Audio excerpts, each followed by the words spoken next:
नमस्कार दोस्तों, स्वागत है आपका स्टडी फॉर सिविल सर्विसेज में। फ्री वीडियो के लिए चैनल को तुरंत सब्सक्राइब कर लीजिए और नोटिफिकेशन को जरूर ऑन कर लेना। हमारा फ्री वाला टेलीग्राम ये वाला ग्रुप जरूर से जरूर ज्वाइन कर लीजिएगा। दोस्तों, खंड शिक्षा अधिकारी की मुख्य परीक्षा उसको ध्यान में रखते हुए जो कि दिसंबर में होने वाली है, आप जानते हैं, ये मॉडल प्रश्न पत्रों की पूरी एक सीरीज है।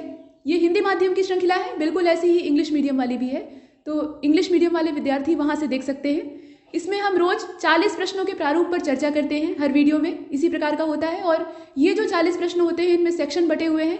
जो पहला खंड होता है उसमें थोड़े बड़े आकार के यानी 125 शब्द सीमा वाले प्रश्न होते हैं। जो दूसरा वाला है उसमें 50 और जो अंतिम होता है उसमें 20 प्रश्न होते हैं ज़्यादा मात्रा में, लेकिन उनकी जो शब्द सीमा होती है वो सिर्फ 25 शब्दों की होती है। और जैसे आकार प्रकार के ये प्रश्न हैं, इनका उत्तर है, वैसे ही इनके ऊपर अंक भी निर्धारित होते हैं। तो ये सब चीज़ें आप जानते हैं, रोज देखते हैं। चलिए शुरू करते हैं। देखिए, खंड अ आपके सामने है और इसमें शब्द सीमा 125 है। 10 प्रश्नों की कुल मात्रा है और इनको अगर आप हल करते हैं तो मैक्सिमम जो नंबर इसमें लिखा हुआ है वो 10 है, यानी प्रत्येक प्रश्न 10-10 नंबर का है।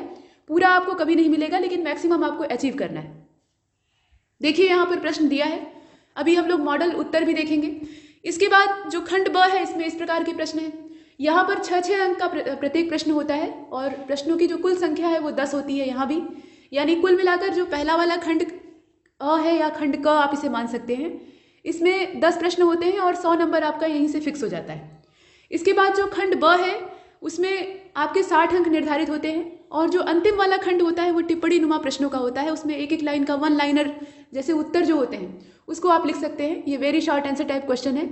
इसमें 25 शब्द सीमा वाले हैं और इनका जो 40 अंक का पूरा मामला है उसे आप देख रहे हैं। इसमें आप देख रहे हैं कि किस तरह से छोटी छोटी टिप्पणियां दी हुई हैं। तो चलिए बिना देर किए शुरू करते हैं और लगातार लिखने का अभ्यास करते रहिए, क्योंकि अब वही जरूरी है। इस समय अगर आप लिखने की प्रैक्टिस नहीं करेंगे तो पीछे रह जाएंगे। जिन लोगों ने अच्छा खासा अभ्यास किया है वो आगे निकल जाएंगे और आपको काफ़ी ज़्यादा इसमें घाटा लगेगा। हो सकता है कि आप सिलेक्शन जो आपको लेना चाहिए था उसकी दौड़ से बाहर हो जाएं।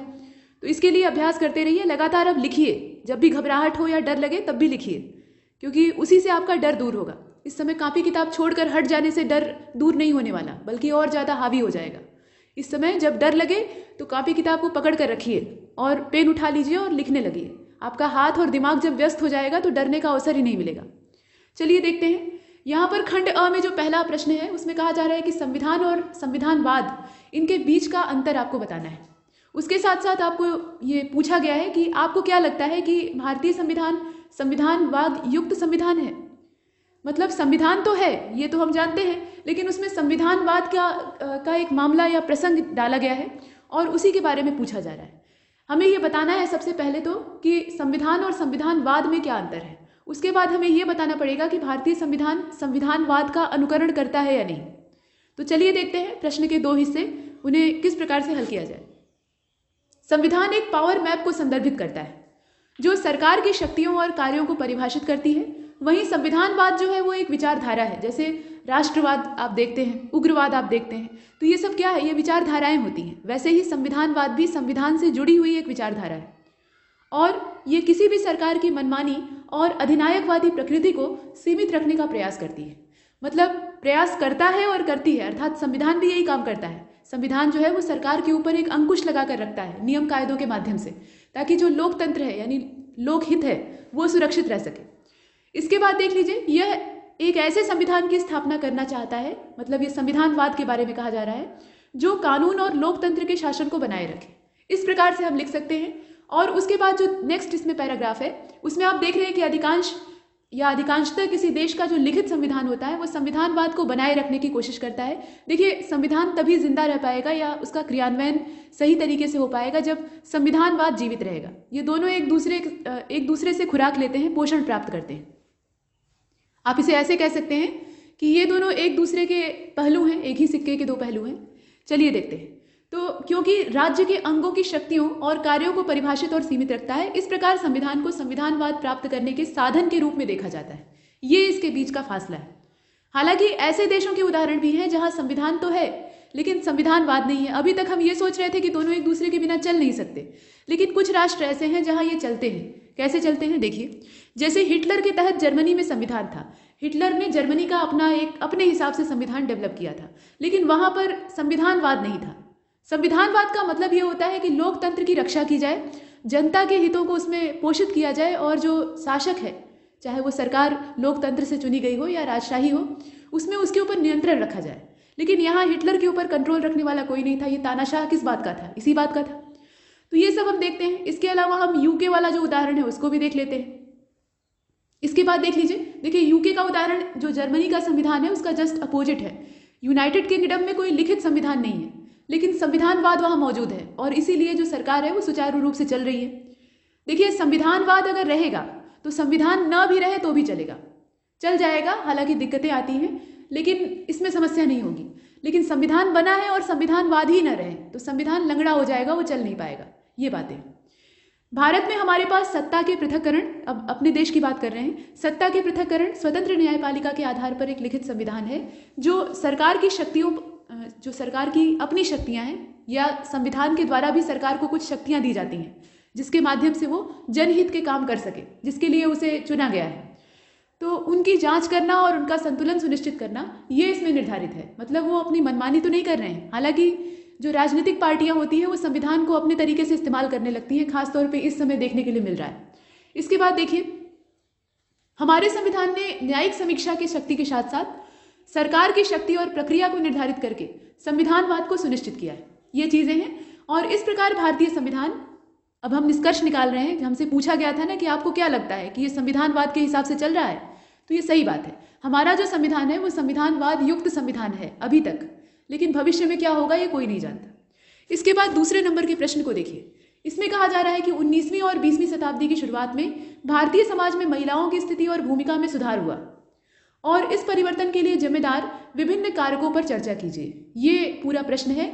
तो इसमें पहले बता दिया गया है कि सुधार होता है, तो सुधार होता है तो उतना तो ठीक है, लेकिन उसमें भी आपको विवरण देना पड़ेगा, पूरी पृष्ठभूमि बनानी पड़ेगी और उसके बाद इन परिवर्तनों के पीछे रीजन क्या था। ऐसा एकाएक क्या हो जाता है कि जो एकदम से दयनीय स्थिति थी उसमें एकाएक उछाल आता है, सुधार होता है।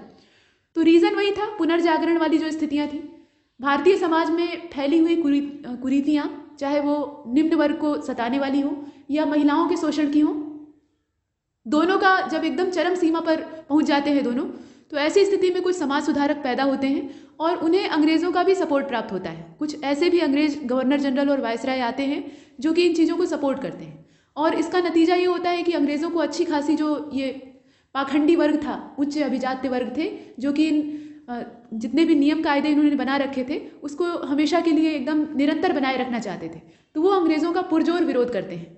तो 1857 का जो रिवॉल्ट होता है उस समय एक ये भी कारण था कि अंग्रेज़ जो थे वो यहाँ के सामाजिक और धार्मिक मामलों में हस्तक्षेप कर रहे थे। हालांकि वो हस्तक्षेप काफ़ी हद तक सकारात्मक था।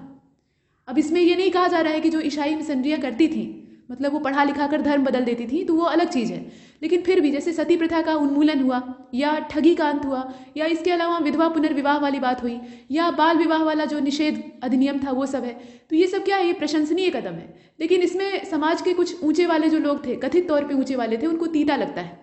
खैर, तो यहाँ देख लीजिए, सामाजिक सुधार आंदोलन, स्वतंत्रता संग्राम, प्रबुद्ध महिलाओं के नेतृत्व में विभिन्न आंदोलनों के बाद और बाद में संविधान जो है, ये देखिए पीछे वाला बैकग्राउंड है। पीछे वाले बैकग्राउंड में ये कहा जा रहा है कि सामाजिक सुधार आंदोलन होते हैं, उसके बाद आज़ादी की लड़ाई होती है, उसमें महिलाओं से भी, उनका भी आह्वान किया जाता है कि आइए और शामिल हुई, और अंत में महिलाएं भी इसमें बढ़ चढ़कर हिस्सा लेती हैं। शुरुआती दौर में तो उदासीन रहती हैं, लेकिन जैसे जैसे समय बीतता है और ये आंदोलन एकदम चरम सीमा पर पहुंचता है, यानी भारत छोड़ो वाली स्थिति में पहुंच जाता है, तो महिलाओं का योगदान यहाँ बढ़ता है। और जब ये आधी आबादी सहयोग करने लगती है, तब देश की जो स्वतंत्रता का लक्ष्य है या मंजिल है वो दिखाई पड़ने लगती है। नहीं तो जब तक आधी आबादी सपोर्ट नहीं कर रही थी, सिर्फ आधे वाले लगे हुए थे, तब तक ये अधूरी थी। ठीक है, तो देख लीजिए यहाँ पे समाज सुधार आंदोलन में सती प्रथा का उन्मूलन, बाल विवाह पर रोक या उस पर एक तरह से प्रतिबंध, इसमें शारदा एक्ट और न जाने कितने अधिनियम है। उसके अलावा बहुविवाह है, जैसे पहले बंगाली जो जमींदार होते थे, बंगाली नहीं, बहुत सारे ऐसे लैंडलॉर्ड्स होते थे जो कि बहुत सारी पत्नियां रखते थे, उनके पास ढेरों बीवियां होती थी। मतलब एक बूढ़े जमींदार की कम से कम 100 पत्नियां होती थी, ये मैंने आपको बताया है। और अंत में क्या होता था, वो मर जाता था तो जितनी छोटी छोटी बच्चियां जो कि उससे चौथाई उम्र की भी नहीं होती थी, वो यहाँ पे विधवा कहलाती थी, और विधवा होने का उन्हें अच्छा खासा दंड भी मिलता था। ये सब कहानियाँ आपने पिछली वाले वीडियो लेक्चर में सुनी हैं। तो वो सब चीज़ें थी, उनका उन्मूलन करना आवश्यक था या उन्हें उखाड़ कर फेंकना ज़रूरी था। इसके अलावा विधवा पुनर्विवाह, विधवाओं का जीवन एकदम पशु से भी बदतर होता था। जो खूंटे में बंधी हुई गाय होती है जिसका उसका मालिक ध्यान नहीं रखता, तो उससे भी गई गुजरी जिंदगी इनकी होती थी। इन्हें किसी भी प्रकार के जीवन के सुख का अधिकार नहीं था। ऐसा मान लिया जाता था कि इस स्त्री का पति मर गया है तो ये दुख उठाने के लिए ही अब पैदा हुई है, अभागिन है, और उसकी ओर कोई देखना पसंद नहीं करता था। उसे जूठा भोजन खिलाया जाता था, मारा पीटा जाता था, गालियां दी जाती थी, उससे कभी अच्छे शब्दों में बात नहीं की जाती थी। ये सब तो उत्पीड़न है। उसके अलावा उसे ढंग से पूरा भोजन नहीं मिलता था, कपड़े जो है उसके सफ़ेद होते थे और गिन कर उसे साड़ियाँ दी जाती थी कि इतने में ही काम चलाना है, और उसके सिर पर एक बाल नहीं होना चाहिए, वो पूरा गंजी हो जाती थी, उसको मूड़ दिया जाता था। इस प्रकार की स्थितियाँ होती थी। तो ये बातें हैं। तो इनका पुनर्विवाह करके इन्हें पुनर्जीवन, देखिए पुनर्विवाह ही एकमात्र जीवन के सुधार का रास्ता नहीं है, लेकिन उस समय का जो समाज था और ये जो महिलाएं थी, इनको एक संरक्षण की ज़रूरत थी। जो बाकी समाज के ठेकेदार हैं उनसे सुरक्षित करने की ज़रूरत थी। तो ऐसे में जो उस समय के समाज सुधारक थे, उन्होंने सोचा कि एक पुरुष के अधीन इनको अगर कर दिया जाए तो बाकी जो धर्म के ठेकेदार हैं उनसे ये बची रहेंगी। ये उनका तत्कालीन विकल्प था। अगर आज का समय होता तो इन्हें पढ़ाते लिखाते और पढ़ा लिखा कर किसी नौकरी वोकरी के लिए तैयार करते ताकि ये खुद आत्मनिर्भर बने। अब इनकी विवाह वाली बात नहीं करते। तो समय की ये मांग होती है, उस समय का जो समय था वो यही डिमांड करता था। तो ये सब चीज़ें हैं। इसके अलावा सती प्रथा का उन्मूलन अधिनियम, इसकी डेट आप लिख सकते हैं 1829। इसके अलावा हिंदू विधवा पुनर्विवाह अधिनियम 1856। और ये सब चीज़ें जो हैं ये उकसाती हैं, धर्म के ठेकेदारों को आंदोलित करती हैं कि वो विद्रोह करें। और इसीलिए जो बड़े बड़े धर्माचार्य लोग रहते हैं कथित तौर पर, वो 1857 के विद्रोह में अंग्रेज़ों के खिलाफ रहते हैं। इसके बाद कन्या भ्रूण हत्या रोकथाम अधिनियम, ये चीज़ है। और शिशुओं के जन्म का पंजीकरण कराना अनिवार्य था। और एक चीज़ ये भी है कि जन्म के कुछ वर्षों बाद माता पिता के लिए बालिका का सत्यापन अनिवार्य कर दिया गया। लड़कियों को बड़े पैमाने पर मारा जाता था, मतलब जिंदा जलाना ही पर्याप्त नहीं था जो सती प्रथा में होता था। उसके अलावा बालिका शिशु अगर पैदा होती थी तो उसको मार डालते थे, अफीम खिलाकर मार डालते थे, या लकड़ी का कठौता होता था, यानी लकड़ी का एक टब होता था, उसमें पैदा होते ही डुबो कर मार डालते थे। या वैसे भी ना मरे तो उसके बाद क्या करते थे, उसके गले पर एक लकड़ी का पाटा रख के और पैर से दबा देते थे, इस प्रकार से मारते थे। ये मारने का तरीका था, पहले के समय में एबॉर्शन नहीं होते थे। तो ये चीज़ें। इसके बाद बाल विवाह अधिनियम 1872, ये बाल विवाह पे रोक लगाता है। एकदम बच्चियों का विवाह कर दिया जाता था। वो छोटी छोटी होती थी, डंडे से नाप कर दूल्हे और दुल्हन को देखा जाता था कि थोड़ी लंबाई दूल्हे की ज़्यादा है और दुल्हन की कम है, और वो बच्चे नींद में ऊँघते रहते थे। रात में उनकी शादी कर दी जाती थी। उन्हें उसका मतलब भी नहीं पता था। उन्हें सिर्फ इतना पता था कि अगर हम यहाँ बैठेंगे तो मिठाइयाँ खाने के लिए मिलेंगी। गांधी जी की आत्मकथा आपने पढ़ी है, सत्य के प्रति मेरे प्रयोग, तो उसमें गांधी जी ने लिखा है कि कस्तूरबा के साथ जब उनका विवाह होता है तो उस समय उन्हें लालच दिया जाता है कि अगर तुम विवाह के मंडप में जाकर बैठ जाओगे, और कस्तूरबा को भी यही प्रलोभन दिया गया रहता है, तो अच्छी मिठाइयाँ खाने के लिए मिलेंगी। और इसी लालच में मोहनदास जो है वो जाकर बैठ जाते हैं, और कस्तूरबा को भी यही लोभ रहता है। मिठाइयाँ उन्हें मिलती हैं, लेकिन साथ में गृहस्थी की जिम्मेदारी भी मिल जाती है। बाद में उन्हें समझ में आता है कि असल में हमारे साथ क्या हुआ था। तो ये सब बातें हैं। इसके अलावा स्वतंत्रता संग्राम, स्वदेशी आंदोलन, ये सब क्या है, महिलाओं की भागीदारी वाला एक क्षेत्र है। इसमें कुछ महिलाओं के नाम भी लिख दीजिएगा, जैसे सरोजनी नायडू हैं। इसके अलावा प्रीतिलता वाडेकर हैं, उषा मेहता है, राजकुमारी अमृता कौर हैं। इस प्रकार की लाखों महिलाएं, ये तो कुछ जानी मानी या नामचीन हस्ती आप इन्हें कह सकते हैं, लेकिन कुछ जो लाखों की संख्या है महिलाओं की, वो इसमें सपोर्ट करती है। इसके बाद आगे चलते हैं। इसमें बहुत सारी चीज़ें हैं, जैसे आप देख लीजिए राष्ट्रीय परिषद में पंडिता रमाबाई हैं, आर्य महिला समाज था, इसके अलावा अखिल भारतीय महिला सम्मेलन, इस प्रकार से सुधार होते हैं। और यहाँ देख लीजिए शिक्षा वाला लिख दीजिएगा, ईश्वर चंद्र विद्यासागर ने बंगाल में करीब 35 जो बालिका विद्यालय हैं उनको खोला। गर्ल्स स्कूल का मतलब क्या है, उस समय के ये बालिका विद्यालय होते थे। और चार्ल्स वुड का जो डिस्पैच नियम था, उसमें भी महिलाओं की शिक्षा को सपोर्ट किया गया था, हालांकि बहुत खुलकर नहीं किया गया था, क्योंकि उसे डर था कि अगर ज़्यादा हम सपोर्ट करेंगे तो जो भारतीय समाज है वो उखड़ जाएगा, एकदम से गुस्से में आ जाएगा, क्योंकि यहाँ के लोग पढ़ाना नहीं चाहते थे। इसके बाद प्रोफेसर D.K. कर्वे जो हैं, धोंडू केशव कर्वे इनका नाम था, इन्होंने 1916 में भारतीय महिला विश्वविद्यालय की स्थापना की, और इस प्रकार से शिक्षा के अवसर बढ़ते हैं। देखिए, शिक्षा जो है एक बहुत बड़ा हथियार होती है। अगर ये किसी मनुष्य के पास है, चाहे वो स्त्री हो या पुरुष, तो वो बहुत कुछ कर सकता है, वो किसी का गुलाम नहीं रहेगा। शिक्षा ऐसा धन है कि खुले आसमान के नीचे वो अपनी वृत्ति कर सकता है, अपना पेट पोषण कर सकता है, ये बात है। उसके अलावा महिला सशक्तिकरण के निरंतर प्रयासों का अगर देखा जाए तो मुक्त भारत का जो संविधान है, जब देश आज़ाद होता है और संविधान लागू होता है तो वहाँ से इसे और मजबूती प्राप्त होती है। ये सब कागजी चीज़ें हैं, दस्तावेज वाली बात है। वास्तव में असलियत क्या है कि आज भी महिला सशक्तिकरण जैसा होना चाहिए वैसा नहीं हुआ है। इस पर आप निबंध भी लिख सकते हैं, ये एक सामाजिक समस्या है। तो ये सब चीज़ें हैं। अब इसके बाद तीसरे नंबर के प्रश्न की ओर चलते हैं। यहाँ कहा गया है कि नैनो तकनीक के अनुप्रयोगों पर चर्चा कीजिए, यानी नैनो टेक्नोलॉजी क्या है और इसके एप्लीकेशन क्या है, दोनों चीज़ें आपको बतानी है। इसके अलावा नैनो मिशन भारत का जो है उस पर आपको चर्चा करनी है। प्रश्न के 2 हिस्से आपको दिख रहे हैं, लेकिन असल में इस प्रश्न के 3 हिस्से हैं। पहले तो आपको ये बताना पड़ेगा कि नैनो टेक्नोलॉजी होती क्या है, और उसके बाद तब आपको बताना होगा कि इसके एप्लीकेशंस क्या हैं, यानी अनुप्रयोग क्या है, और भारत का नैनो मिशन क्या है, ये भी आपको एक्सप्लेन करना है। ठीक है, तो देखते हैं। इसमें देखिए, नैनो टेक्नोलॉजी ये नैनो मटेरियल का एक उपयोग है। नैनो का मतलब क्या होता है, ये 10⁻⁻9 कोटि के होते हैं। इसको आप 1 से लेकर 100 के रेंज में देख रहे हैं। अगर 10 टू द पावर देखेंगे तो 10 टू द पावर -9 ये इसकी कोटि होती है, और इसी को हम लोग कहते हैं नैनो। ठीक है, तो ये नैनो स्केल श्रेणी में आते हैं, और जब किसी सामग्री को इस स्केल में चेंज कर दिया जाता है, मतलब इस अवस्था में परिवर्तित कर दिया जाता है, तो इसके भौतिक, रासायनिक, जैविक, यांत्रिक और ऑप्टिकल मतलब समझ रहे हैं, प्रकाश से संबंधित, और इलेक्ट्रॉनिक आदि गुणों में परिवर्तन हो जाता है। कहने का मतलब क्या है कि आप किसी भी चीज़ का आकार समेट रहे हैं, उसे बहुत छोटा कर रहे हैं, तो जब बहुत ज़्यादा उसे एकदम कंप्रेस करके आप छोटा बना देंगे, उसके एकदम बारीक कणों को चुन लेंगे, तो उसके गुण थोड़े अलग होंगे। वही कहा जा रहा है, हर गुण में परिवर्तन आ जाएगा। और नैनो स्केल में स्थानांतरण के कारण सामग्रियों के इस नए विकसित गुण को यहाँ पर इस्तेमाल किया जाता है अपने फायदे के लिए। और फायदा किस चीज़ में होता है, तो जैसे स्वास्थ्य क्षेत्र में होता है, यहाँ पे चिकित्सा पद्धति में इसका यूज़ कर सकते हैं। कृषि रसायन जैसी जो चीज़ें हैं, मतलब कृषि वाला क्षेत्र, रसायन वाला क्षेत्र, इसमें इस्तेमाल कर सकते हैं। और भी अनेकों इसके उपयोग हैं। इसके उपयोगों की कोई गिनती नहीं है, बहुत सारे हैं, लाभदायक है ये।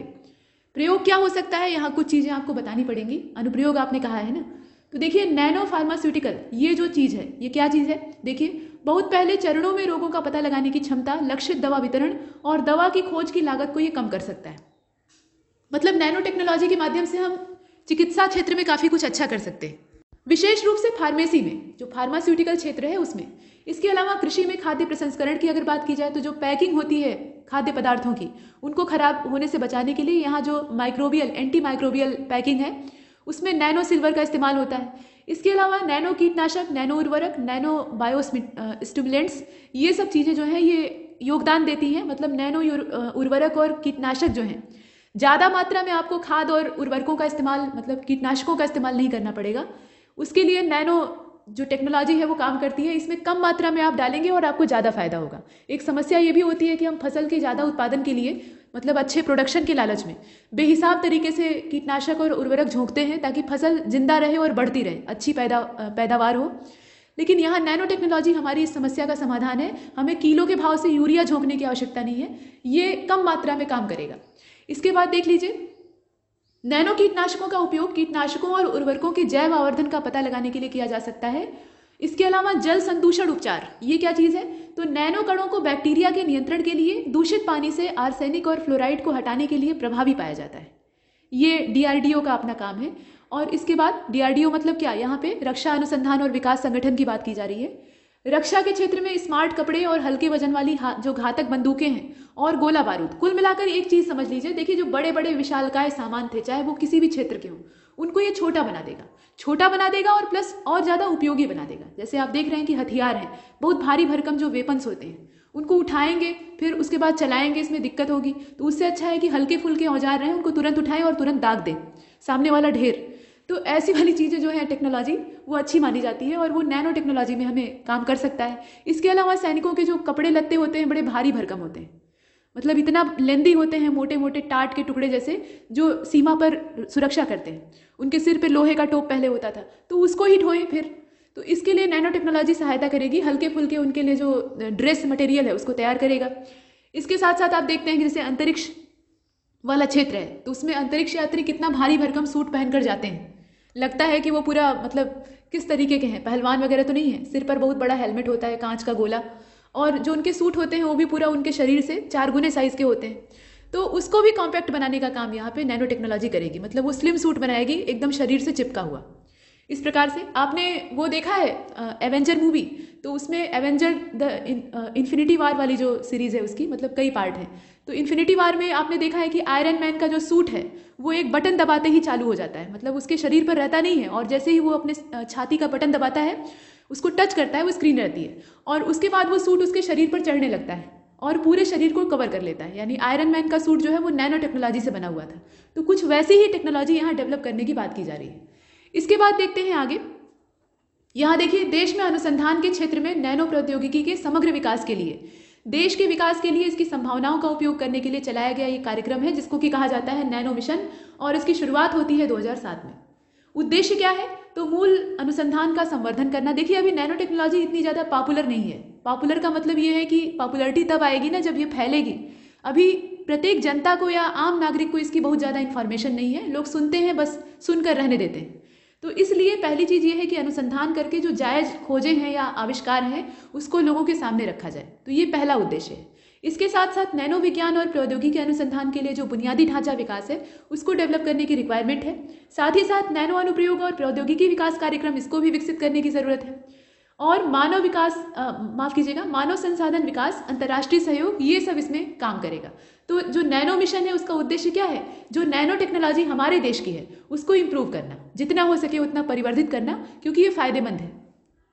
आगे चलते हैं, चौथे नंबर के प्रश्न को देखिए। इसमें कहा जा रहा है कि तापीय व्युत्क्रम, इसको हमें परिभाषित करना है और इसकी उत्पत्ति के लिए अनुकूल परिस्थितियों का उल्लेख करना है। ये पूरा प्रश्न है और प्रश्न अभी पूरा नहीं हुआ है। इसके अलावा इस पर मौसम के प्रभाव की गणना करनी है। माफ़ कीजिएगा, मौसम पर इसके प्रभाव की गणना करनी है। यानी ये चीज़ जो है जिसे आप देख रहे हैं तापीय व्युत्क्रम, ये मौसम पर असर डालता है। अब कैसा असर डालता है ये आपको बताना होगा। तो प्रश्न के कई हिस्से हैं, इसको हम शुरू से देखते हैं।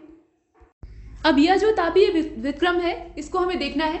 तो देखिए, इसमें सामान्य परिस्थिति जब होती है तो क्षोभ मंडल में ऊंचाई में वृद्धि के साथ साथ तापमान में कमी होती है। आपने पिछले वाले वीडियो में देखा था कि जैसे जैसे ऊंचाई बढ़ती है वैसे वैसे तापमान में कमी आती है। पर्वतों पर बर्फ जमे रहने का यह भी एक कारण है। तो यहाँ देख लीजिए, हालांकि कुछ विशिष्ट परिस्थितियां ऐसी होती हैं कि जब ऊंचाई बढ़ती है तो उसके साथ साथ ताप भी बढ़ता है। जैसे आपने देखा कि क्षोभ मंडलीय जो परत थी वायुमंडल की, उसके जब आखिरी चरण में हम पहुंचते हैं और उसके बाद समताप मंडल में प्रवेश करते हैं तो वहां पर तापमान एकाएक कम होते होते फिर बढ़ना शुरू हो जाता है। उसके पीछे रीजन होता है कि वहाँ ओजोन परत होती है और ओजोन परत सूर्य के विकिरण को सोखती है, इसलिए वहाँ का टेम्परेचर ज़्यादा होता है। इसके बाद आप ये लिख सकते हैं, अब यहाँ जो ऊष्मीय व्युत्पन्न या व्युत्क्रम है उसके बारे में कहा जा रहा है कि यह जो असंतुलन है ये किस प्रकार का होता है? ये तापमान का होता है। तो इसीलिए इसे आप ऊष्मीय व्युत्क्रम कह सकते हैं या तापमान का व्युत्क्रम कह सकते हैं, दोनों में से कोई एक कह सकते हैं। और तापमान के व्युत्क्रम के लिए जो अनुकूल परिस्थितियां होती हैं वो कौन सी होती हैं? तो 3 इसमें आप लिख सकते हैं। एक तो सर्दियों की जो लंबी रातें होती हैं वो जिम्मेदार है, बादल रहित जो स्पष्ट आकाश है वो भी जिम्मेदार होता है, और हवा की धीमी गति जो होती है वो भी इसमें उत्तरदायी होती है। अब ये जो परिस्थितियां हैं ये उत्तरदायी तो होती हैं, लेकिन सामान्य जो तापीय व्युत्क्रम होता है उसके लिए और कुछ जो अन्य कारक होते हैं वो इसमें उत्तरदायी होते हैं। मौसम पर इसका असर क्या होता है ये आप जान लीजिए। देखिए, तापीय व्युत्क्रम के द्वारा जो जनित परत होती है वो अपने से नीचे की परतों में से जो हवा ऊपर आने वाली होती है उसको रोक देती है। नतीजा क्या होता है कि यहाँ पर जो संवहन की प्रक्रिया है वो सीमित हो जाती है और नीचे की परतों में धूल, धुआं, प्रदूषक आदि एकत्रित होने लगते हैं और दृश्यता कम हो जाती है। अभी आपने देखा कि दिल्ली का आकाश जो है वो धुंधला हो गया था। और इन क्षेत्रों में संवहन बादल जो है वो पर्याप्त मात्रा में वर्षा पैदा नहीं कर पाते, ये भी एक समस्या है। चूंकि एक व्युत्क्रम परत के आधार के पास की जो हवा होती है वो ठंडी होती है और इसलिए यहाँ मुख्य रूप से कोहरा बना रहता है। इस प्रकार से आप लिख सकते हैं। इसके अलावा थंडर स्ट्रोम और बवंडर जैसी जो चीज़ें हैं वो भी इसी से इन्वॉल्व है, जुड़ी हुई हैं। तापमान में जब असंतुलन पैदा होगा तो कहीं कम दबाव का क्षेत्र और कहीं अधिक दबाव का क्षेत्र बनेगा और इस प्रकार से जो हवा का डिस्टर्बेंस है वो चक्रवातों और बवंडरों को जन्म देगा। ये सब आप लिख सकते हैं। इसके बाद जो 5वें नंबर का प्रश्न है इसमें पूछा गया है कि मूल्य शिक्षा से आप क्या समझते हैं और मूल्य शिक्षा का महत्व क्या है, इस पर आपको चर्चा करनी है। ठीक है, तो देखिए इसमें सीवी गुड्स जो है उनके हिसाब से इनका कथन है और इस कथन को आपको लिखना है। तो देखिए इसमें कहा गया है कि मूल्य शिक्षा उन सभी प्रक्रियाओं का समुच्चय है जिसके द्वारा व्यक्ति उस समाज में सकारात्मक मूल्यों के व्यवहार, दृष्टिकोण और इसके साथ साथ अभिवृत्ति के अन्य रूपों को विकसित करता है। ये सभी चीज़ें इसके द्वारा डेवलप होती हैं, तो ये अच्छी चीज़ है। और इसमें यह रहता भी है, मतलब जिस समाज में वो रह रहा है वहीं पर इस प्रकार के नैतिक और जो व्यवहारिक मानवीय मूल्य हैं उनका डेवलपमेंट करता है। अब मूल्य शिक्षा के तहत एक समाज में सांस्कृतिक, सामाजिक, नैतिक और आध्यात्मिक मूल्यों को पाठ्यक्रम के साथ जोड़ा जाता है। देखिए शिक्षा भी कई प्रकार की होती है। वैसे तो हम कहते हैं कि शिक्षा जो है वो मनुष्य को पशु से बेहतर बनाती है, नहीं तो मनुष्य भी क्या है, वो भी तो एक जानवर ही है, वो भी एक एनिमल की ही कैटेगरी में आता है। लेकिन ये जो शिक्षा है उसकी बौद्धिक क्षमता अच्छी है, ये एक अलग बात है, और उसी बौद्धिक क्षमता के बूते वो शिक्षा प्राप्त करता है और यही शिक्षा उसको श्रेष्ठ बनाती है। शिक्षा वो हथियार है जो पूरी दुनिया को बदल सकता है, लेकिन एक शर्त है कि शिक्षा जो है वो मशीनी नहीं होनी चाहिए, शिक्षा व्यवहारिक होनी चाहिए, जमीनी धरातल की होनी चाहिए। और जो आत्मा के गुण होते हैं या ये कहा जाए कि मानवीय मूल्य होते हैं, अगर उसको ध्यान में रखते हुए शिक्षा का ढांचा बनाया गया है, लोगों के अंदर कौशल का विकास किया गया है, सोचने समझने की उनकी स्वतंत्र विचारधारा को विकसित किया गया है, उन्हें रट्टू तोता नहीं बनाया गया है या नकलची बंदर नहीं बनाया गया है, तो इस प्रकार की शिक्षा सार्थक है। और इसी को ध्यान में रखते हुए जो नेशनल एजुकेशन पॉलिसी है 2020 वाली यानी 2020 वाली वो आती है, उसमें जो प्रावधान है उन्हें आप देखिएगा तो आपको लगेगा कि ये कौशल विकास करने का जो फंडा है उस पर जोर देती है। उसके अलावा बच्चों को अपने से सोचने के लिए प्रेरित करती है, अपने से करके देखना और अपने से सोचना। जैसे बच्चे जो छोटे छोटे होते हैं, छोटे नहीं बल्कि बड़े उम्र के भी होते हैं, तो उनके अंदर जिज्ञासा होती है, वो हर अपने अभिभावक से या बड़े आदमी से प्रश्न पूछते रहते हैं कि ये ऐसा है तो क्यों है। तो यहाँ पर प्रयोग के माध्यम से उसको सिद्ध करके अपने ही वो जान पाएंगे कि ये चीज़ ऐसी क्यों है। तो कारण की तलाश करेंगे तो उनके अंदर सोचने समझने का एक जो दृष्टिकोण है वो विकसित होगा। यही चीज़ यहाँ मूल्य आधारित शिक्षा में भी होती है। अब इसमें देख लीजिए, इस प्रकार से जो छात्र होते हैं वो आध्यात्मिक मूल्यों से भी परिचित होते हैं, सांस्कृतिक मूल्यों को भी जानते हैं। मतलब सिर्फ ये नहीं है कि किताबी जो प्रश्न है उन्हीं को रट कर पास हो गए, वो अपनी देश, अपनी संस्कृति, अपनी आध्यात्मिकता से भी दो चार होते हैं। ये अच्छी बात है। और शिक्षा को दो कार्य पूरा करना चाहिए। देखिए, शिक्षा का उद्देश्य क्या होना चाहिए, यहाँ दिया है कि व्यक्तियों को कौशल और ज्ञान में मदद करे, पहली चीज़, और अकादमिक शिक्षा उन्हें एक अच्छा चरित्र विकसित करने में सहायता करे। शुरुआती जो समय होता है उसमें ज्ञान और कौशल में डेवलपमेंट ज़रूरी होता है, लेकिन जैसे जैसे उम्र बढ़ती है और आप आगे की कक्षाओं में जाते हैं तो वैसे वैसे चरित्र का विकास भी अनिवार्य हो जाता है। वो हालांकि पहले से ही चलता है, लेकिन जब अंतिम समय आता है तो उस समय इसमें फिनिशिंग टच देना आवश्यक होता है। इसके साथ साथ जो मूल्य शिक्षा है, इसका महत्व क्या है, तो महत्व तो बहुत सारे हैं, जैसे कि छात्रों के समग्र विकास पर बढ़ावा देना। इसके अलावा यह व्यक्तिगत नैतिकता और अखंडता को बढ़ाएगा। इस प्रकार से यह हमारे समाज में भ्रष्टाचार, लिंग और जाति आधारित भेदभाव जैसी जो सामाजिक बुराइयां हैं उनको कम करेगा, ये भी एक प्रावधान है।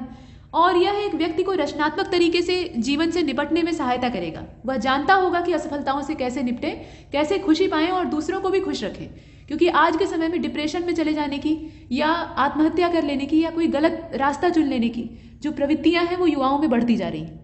इसके पीछे रीज़न क्या है, कुछ तो उनका जो वातावरण होता है वो इसके लिए जिम्मेदार होता है, कुछ उनकी असफलता या उनकी जो दिक्कतें होती हैं वो उत्तरदायी होती हैं, और कुछ उनका जो शिक्षा का पैटर्न है वो भी जिम्मेदार होता है। शिक्षा उन्हें सबल नहीं बनाती है बल्कि एक रटन तोता बना देती है। वो रट कर पास होते हैं या जो किताबें हैं उन्हें देख लेते हैं और उससे पास हो जाते हैं, बढ़िया नंबर भी पा लेते हैं। उसके बाद किसी कंपनी वगैरह में जॉब करने लगते हैं, लेकिन जब उनकी जॉब या कोई जो उनकी स्थितियां हैं वो संकट में आती हैं तो वो उसको हैंडल नहीं कर पाते और डिप्रेशन में चले जाते हैं कि ये मुझसे छूट गया तो अब मेरा क्या होगा। जबकि जीवन जो है वहीं ख़त्म नहीं होता, ये सभी जानते हैं। या किसी कॉम्पिटिटिव एग्जाम में भी जो अभ्यर्थी उतरते हैं तो ऐसा तो है नहीं कि सबके सब सफल हो जाते हैं, उसमें से सफलता बस कुछ चंद लोगों को मिलती है, तो बाकी लोग क्या करते हैं, सब सुसाइड कर लेते हैं। ऐसा नहीं है, उनके अंदर आत्मबल होना चाहिए जो असफलता है उसको झेलने का, क्योंकि उन्होंने मेहनत अगर ईमानदारी से की है। जिसने ईमानदारी से मेहनत नहीं की है वो तो दुखी भी नहीं होगा, क्योंकि वो जानता है कि उसके साथ क्या होने वाला है।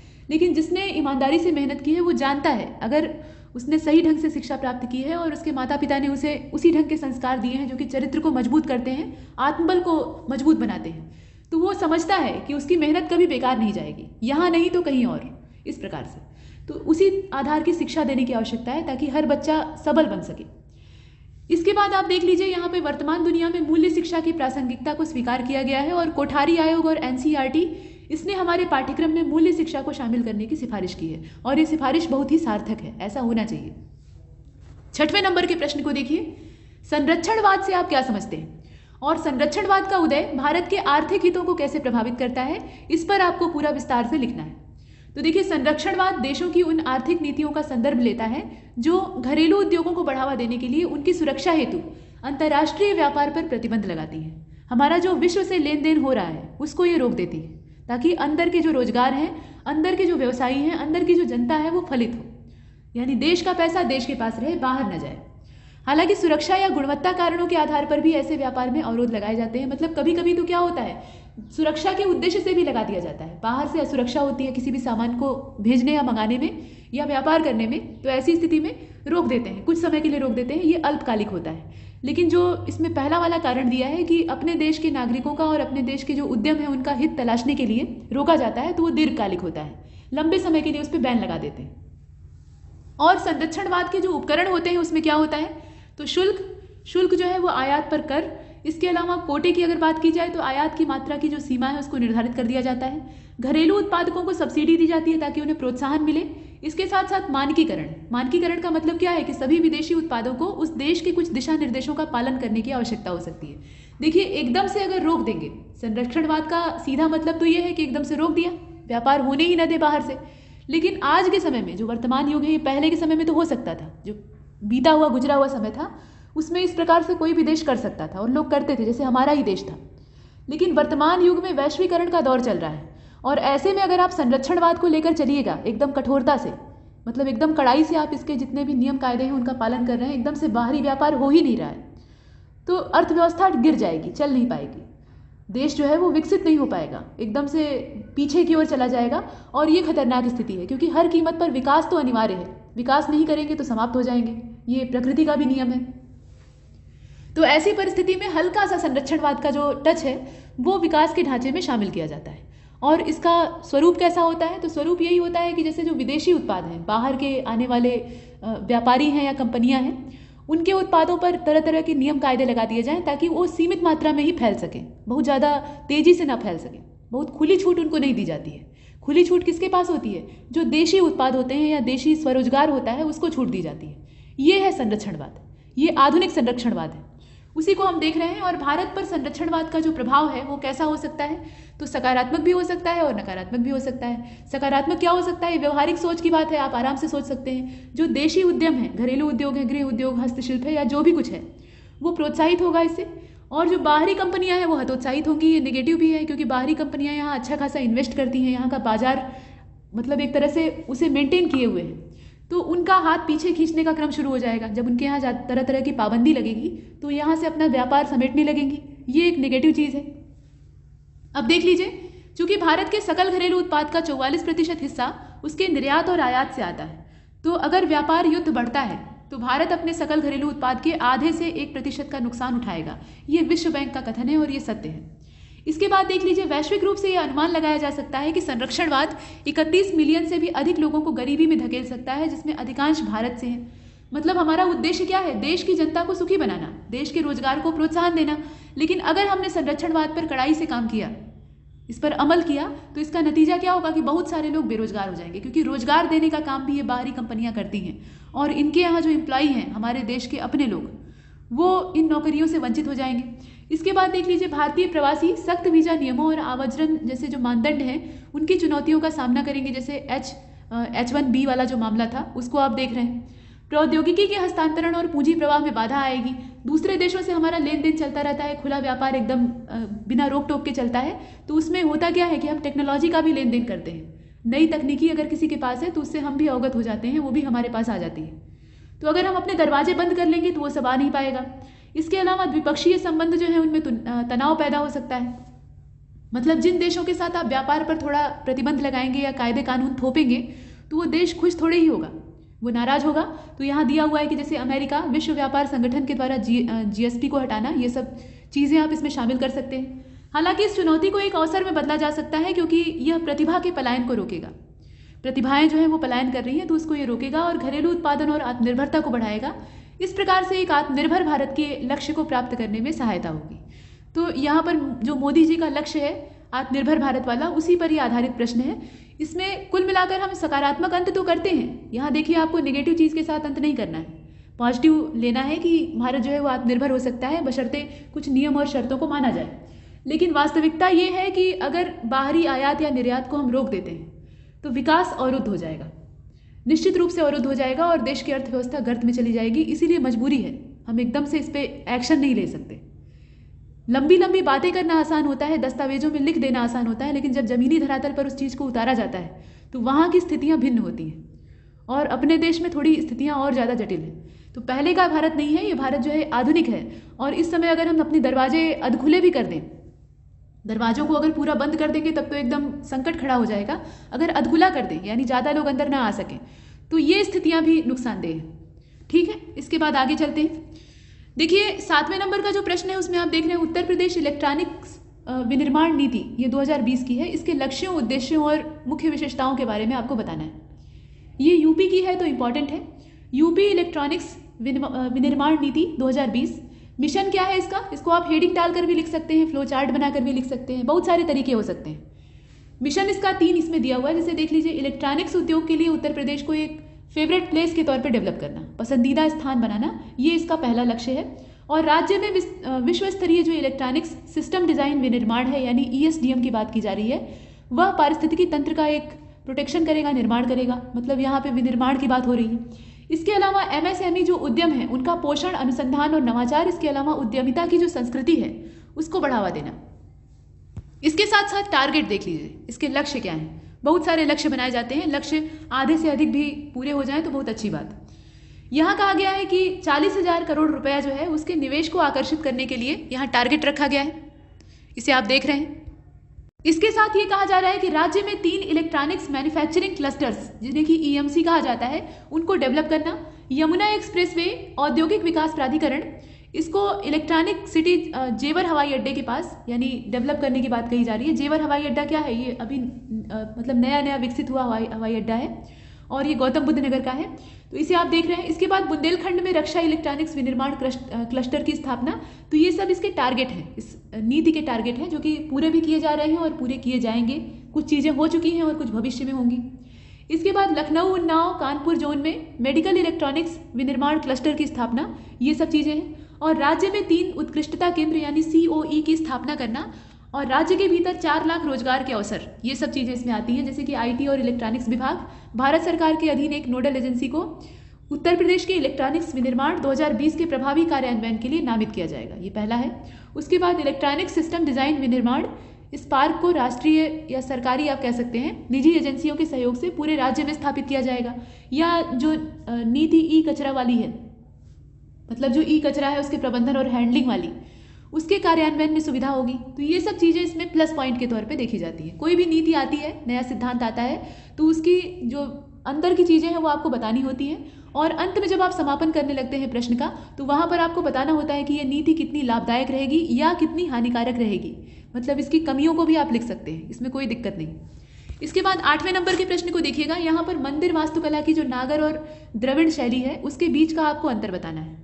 जो हिंदू सभ्यता के मंदिर हैं भारत में बनने वाले, उसमें 2 शैलियाँ मुख्य रूप से प्रचलित हैं, एक तो नागर शैली है और दूसरी द्रविड़ शैली है। और पूरे भारत के नक्शे को अगर 2 हिस्से में विभाजित कर दें, यानी उत्तरी और दक्षिणी, तो उत्तर भारत में जो मंदिर निर्माण की वास्तुकला शैली इस्तेमाल होती है प्रायः वो नागर शैली होती है, जबकि जो दक्षिण भारत की सुदूर दक्षिणवर्ती प्रांतों की शैली है वो द्रविड़ है। दोनों में मंदिरों का जो निर्माण होता है उनकी संरचना अलग अलग होती है, तरीके अलग अलग होते हैं। आपने देखे हैं उत्तर भारत के मंदिर भी देखे हैं और दक्षिण भारत वाले भी देखे हैं, जाकर भले न देखे हों लेकिन कहीं टीवी, फिल्मों और चित्र में तो देखा ही है। ऐसा तो है नहीं कि आप एकदम से अनजान हैं, तो आपने देखा होगा कि उनकी डिज़ाइन में फ़र्क होता है, काफ़ी बड़ा अंतर होता है। तो वही अंतर यहाँ शैलियों के रूप में हम देखते हैं, और इनके बीच का एक संक्रमण भी होता है, जिसको कि आप बेसर शैली कहते हैं। बेसर शैली इन्हीं दोनों का संक्रमण क्षेत्र है, माने मिक्स रूप है। ये दोनों शैलियाँ उत्तर और दक्षिण में डेवलप हो रही थी, तो जहाँ पर ये मिलती हैं, मतलब कोई ना कोई ऐसा क्षेत्र होगा जो कि बॉर्डर के तौर पे काम करेगा, तो यहाँ पर इन दोनों शैलियों का मिलन होता है और दोनों अपना मूल गुण खो देती हैं और एक दूसरे के गुणों से प्रभावित हो जाती हैं, तो एक नए प्रकार की शैली डेवलप होती है जिसको कि हम कहते हैं बेसर। और अयोध्या का जो राम मंदिर बनने का प्रस्ताव आया है, बन रहा है, बल्कि शुरुआत हो गई है, तो उसका जो मॉडल है वो नागर शैली का है, नागर शैली में बना हुआ है। इसको भी आप इसमें शामिल कर सकते हैं। और इसके साथ साथ आपको उदाहरण भी देने होंगे कि कौन सा मंदिर कौन सी शैली का बना हुआ है। तो देखिए, वास्तुकला की नागर शैली आमतौर पर उत्तर भारतीय मंदिरों में पाई जाती है। शिखर इस मंदिर का सबसे महत्वपूर्ण तत्व होता है। इसकी वास्तुकला का अगर आप देखना चाहें, देखिए दोनों के गुंबद आप बना दीजिएगा चित्र चाहें तो, मतलब नागर शैली और द्रविड़ शैली को दर्शाने के लिए आप चाहें तो थोड़ा सा हल्का सा चित्रांकन कर सकते हैं, अगर समय हो तो। समय नहीं बच रहा है तो इसमें फंसने की आवश्यकता नहीं है। खैर, इसमें आप ये लिख सकते हैं कि शिखर जो होता है, यानी जो इसका ऊपर का हिस्सा होता है, वो सबसे मुख्य अंग के तौर पे देखा जाता है। और प्रवेश द्वार जो है ये या तो मामूली होता है, बहुत सामान्य तरीके का, और नहीं तो नहीं पाया जाता है, अनुपस्थित होता है। गंगा और यमुना नदियों को गर्भगृह या गर्भगृह के प्रवेश द्वार पर आकृतिक रूप में दर्शाया जाता है, और इसमें आमतौर पर विस्तृत दीवारें या विस्तृत द्वार नहीं होते हैं। देखिए, जो मंदिरों के गर्भगृह होते हैं बड़े सकरे होते हैं, कंजस्टेड होते हैं। आपने देखे होंगे पहले के समय के जो मंदिर थे।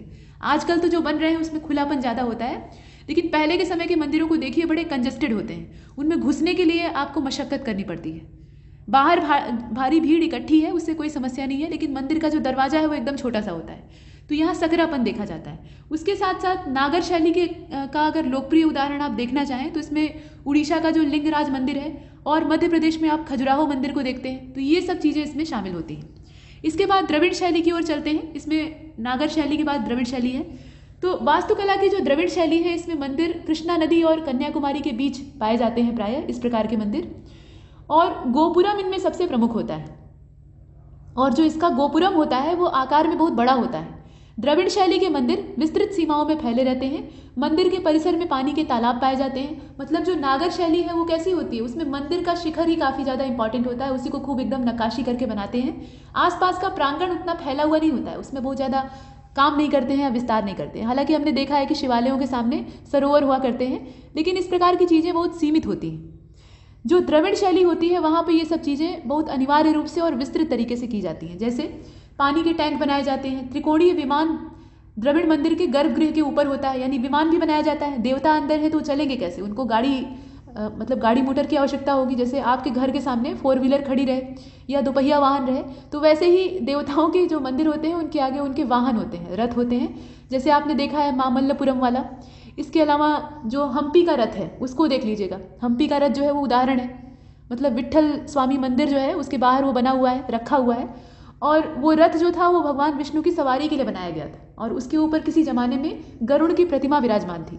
बाद में जब ब्रिटिश शासन काल आता है तो अंग्रेज उस प्रतिमा को ये कह के हटवा देते हैं, जो पुरातत्वविद रहते हैं उस समय के, कि यह जो मूर्ति है ये इस रथ पर अनावश्यक बोझ डाल रही है, और इससे ये रथ चूँकि जीर्ण हो चुका है तो ये टूट सकता है, तो इसलिए इसको हटा देना अनिवार्य है। लेकिन हटाते हैं तो कहाँ ले जाते हैं ये कोई नहीं जानता। बहुत से जो स्थानीय लोग हैं उनका कहना था कि ये ले गए हैं उसको लंदन, तो संभव है, हो सकता है। ये सब चीज़ें हम देखते हैं। और वो जो रथ बना हुआ है, हम्पी का रथ आपने देखा होगा, ये काफ़ी प्रचलित है और विश्व धरोहर स्थल के तौर पे भी देखा जाता है। तो ये ग्रेनाइट के पत्थरों का बना हुआ है। इसके जो पहिए हैं वो काले ग्रेनाइट स्टोन से बने हुए हैं, और यहाँ की किंवदंतियाँ हैं, मतलब ग्रामीण लोकोक्तियाँ हैं कि इस रथ के पहिए घूमा करते थे, और भगवान विष्णु और माता लक्ष्मी इसमें बैठकर सवारी करते थे, और जो सारथी का स्थान होता था वहाँ गरुड़ जी होते थे, और वही गरुड़ प्रतिमा को हटवा देते हैं लोग। और यहाँ के लोगों का ऐसा विश्वास है कि अगर ये रथ अपने स्थान को छोड़ देगा, वो एकदम जमा हुआ है वहीं पर, किसी ज़माने में हिलता था लेकिन अब नहीं हिलता है, वहीं जम गया है, फिक्स हो गया है, और उसको वहाँ से हिलाते भी नहीं है टूटने के डर से। तो लोगों का मानना ये है, मान्यता है कि अगर उसको हटा दिया जाएगा तो प्रलय आ जाएगी, दुनिया हिलने लगेगी। ये सब बातें हैं। कुल मिलाकर इस प्रकार से जो शैलियाँ होती हैं, मतलब द्रविड़ शैली, उसमें विविध चीज़ों का समावेश किया जाता है, यानी बाहर जो मंदिर का प्रांगण होता है उसमें अलग अलग चीज़ें डेवलप की जाती हैं।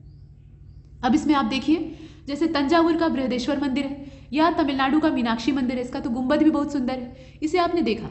इसके बाद आगे चलते हैं। हालांकि बाद में जब समय बदलता है तो उसके साथ साथ मंदिर की एक अलग शैली डेवलप होती है, जिसको कि हम बेसरा या वेसर शैली कहते हैं, और ये इन दोनों शैलियों के मिक्सचर से प्राप्त हुई है, मतलब मिश्रण है इन दोनों का, और ये दक्कन क्षेत्र में प्रचलित थी। तो दक्कन क्या, यूपी और माफ़ कीजिएगा उत्तर प्रदेश, या जो इधर का उत्तरी प्रांत था, यहाँ के जो मंदिर थे और जो दक्षिण भारत के मंदिर थे, उनके बीच वाले जो एरिया थे, भौगोलिक क्षेत्र था, उसमें ये विकसित होती है।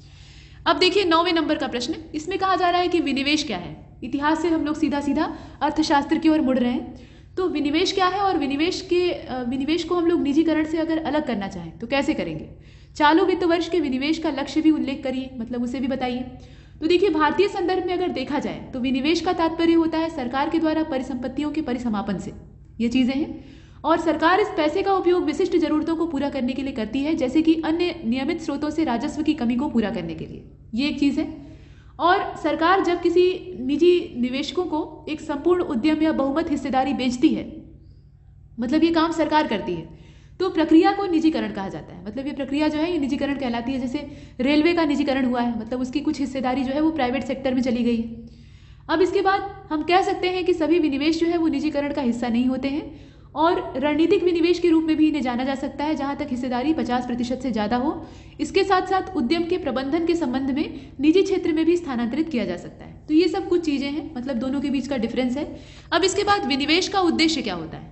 तो विनिवेश का पहला उद्देश्य होता है राजकोषीय बोझ को कम करना, खजाने पर जो भार पड़ रहा है उसको हल्का करना। इसके बाद निजी स्वामित्व और भागीदारी को प्रोत्साहित करना, जैसे कि रेलवे में किया गया है। अवसंरचनाओं का सही तरीके से विकास हो सके, नागरिकों को बढ़िया सुविधा उपलब्ध हो सके, एकदम मेंटेन सर्विस हो, और उसके साथ साथ रख रखाव बढ़िया हो और सरकारी खजाने पर बोझ कम पड़े। ये सब ध्यान में रखते हुए रेलवे का निजीकरण किया जा रहा है, और इसके कुछ फायदे भी हैं और कुछ नुकसान भी हैं। इसी प्रकार से जो विद्युत क्षेत्र है उसका भी निजीकरण कर रहे हैं। अभी बहुत सारे प्रदेश ऐसे हैं जहां विद्युत निजी क्षेत्र की प्राप्त होती है, लेकिन जो उत्तर प्रदेश है उसमें इस प्रकार का काम अब बहुत जोर शोर पर चल रहा है और इसका विरोध हो रहा है। तो पूर्वांचल वाला जो क्षेत्र था वहाँ पे विद्युत कर्मियों ने बहुत भयंकर हड़ताल की थी और बिजली गुल हो गई थी सबकी। तो ये सब चीज़ें हैं। अब इसके बाद देखिए, बाजार में प्रतिस्पर्धा को बढ़ाए रखना, ये भी एक उद्देश्य होता है। भारत में सार्वजनिक उपक्रमों की दक्षता को सुनिश्चित करना, उसे सुधारना, ये भी उद्देश्य है। और यहाँ पर अगर बजट की बात की जाए तो वित्त वर्ष 2020-21 वाला जो है, इसमें विनिवेश लक्ष्य यूनियन बजट के हिसाब से 2.1 लाख करोड़ रुपए का है। और इस 90,000 करोड़ रुपए में जो पीएसबी है और वित्तीय संसाधन में स्टैक बेचकर जुटाने की उम्मीद की जा रही है, उसको हम लिख सकते हैं। जबकि जो शेष इसमें पैसा है, शेष कितना है तो 1.2 लाख करोड़ रुपए है, वो केंद्रीय सार्वजनिक क्षेत्र के उद्यमों की हिस्सेदारी को बेचकर प्राप्त हो जाएगा। तो कहाँ से कितना पैसा आएगा ये आपको लिखना है। 10वां नंबर का जो प्रश्न है, इसमें कहा जा रहा है कि भारतीय जो वेटलैंड्स हैं, आर्द्र भूमियां हैं, वो लुप्त हो रही हैं। सही बात है, और सिर्फ भारत में ही नहीं बल्कि पूरी दुनिया का यही हाल है। और इसके पीछे का हमें कारण बताना है और सरकार के द्वारा इस दिशा में क्या कदम उठाए जा रहे हैं, इसको आपको लिखना है। तो रामसर कन्वेंशन और मॉन्ट्रेक्स रिकॉर्ड, ये सब आप इसमें शामिल कर सकते हैं। देखिए, अभी हाल ही में उत्तर प्रदेश के कई क्षेत्रों को आर्द्र भूमियों के तौर पे नामांकित किया गया है, मतलब रामसर साइट के अंतर्गत लाया गया है, तो उसको आप इसमें शामिल कर सकते हैं। देखिए, आर्द्र भूमि एक जलीय और स्थलीय पारितंत्र के बीच का संक्रमण क्षेत्र होता है। जैसे पीछे हमने द्रविड़ और नागर के बीच में बेसर को देखा था, वैसे ही न तो ये पूरी तरह से जलीय पारितंत्र होते हैं और न ही पूरी तरह से ये जमीन होते हैं। ये दलदली या कीचड़ युक्त क्षेत्र होते हैं, जहाँ पानी भी होता है और उथलापन होता है, यानी जमीन भी होती है। और यही कारण है कि ये बहुत ही प्रचुर जैव विविधता का क्षेत्र होते हैं। मतलब छोटे से दायरे में अनेकों जीवों का आवास होता है और इनकी गुणवत्ता भी उतनी ही प्रबल होती है। देख लीजिए, भारत में अगर आर्द्र भूमियों की गिनती की जाए तो बहुत ढेर सारी है। 27,403 आर्द्र भूमियां अभी तक गिनी गई, और करीब हर साल 2 से 3% यहाँ नुकसान होता है। मतलब ये समाप्त होती हैं मानवीय अतिक्रमण। मनुष्य ही सब कुछ करता है, मनुष्य बहुत शातिर जीव है, प्रकृति को सबसे ज़्यादा डिस्टर्ब करने का काम इसी ने किया है। तो इसके द्वारा ही ये सारे काम किए जाते हैं। कारण क्या है? हाइड्रोलॉजिकल जो रीज़न है उसमें आप देख लीजिए, नहरबंदी और नदियों को मोड़ना आर्द्र भूमियों में अवसादों की पुनरावृत्ति को रोकता है। मतलब अगर आप स्रोत ही बंद कर देंगे, नदियों का मुहाना ही उधर से मोड़ दिया या नहरबंदी कर दी, तो पानी वहाँ से रुक जाएगा और आर्द्र भूमियों तक पहुँच ही नहीं पाएगा, तो वो सूख कर नष्ट हो जाएंगे। इसके बाद प्रदूषण, यूट्रोफिकेशन और शैवाल प्रस्फुटन, ये सब इसके पीछे जिम्मेदार होता है। मतलब सुपोषण की जो घटना होती है, यूट्रोफिकेशन का मतलब वही है, ज़्यादा मात्रा में जो उर्वरक वगैरह होते हैं वो यहाँ बहकर पहुँचते हैं और यहाँ शैवालों की बेहिसाब वृद्धि होती है। तो अंदर की जो गुणवत्ता पानी की है, प्रकाश संश्लेषण वगैरह अवरुद्ध हो जाता है, तो पानी की पूरी गुणवत्ता खराब हो जाती है। इसके साथ साथ भूमि उपयोग पैटर्न में परिवर्तन, यानी जल ग्रहण क्षेत्र पर अतिक्रमण किया जा रहा है। जो समतल जमीन है, ठोस जमीन है, वो कम पड़ती जा रही है, तो लोग दलदलों को अपना शिकार बना रहे हैं। इसके अलावा कृषि, तो कृषि जो है उसमें अगर देखा जाए तो कुछ कृत्रिम आर्द्र भूमियाँ भी बनती हैं, जैसे धान के खेत होते हैं। तो 70% जो धान की खेती है उसमें आर्द्र भूमियों वाले क्षेत्र शामिल हैं। मतलब इतनी लंबी चौड़ी आर्द्र भूमियाँ हमारे देश में कैसी हैं? तो अधिकतर जो है वो धान के खेतों के रूप में भी पाई जाती है। प्रभाव क्या हो सकता है? मतलब इनके नष्ट होने का क्या प्रभाव हो सकता है? तो देखिए, आर्द्र भूमियाँ करती क्या है हमारे लिए?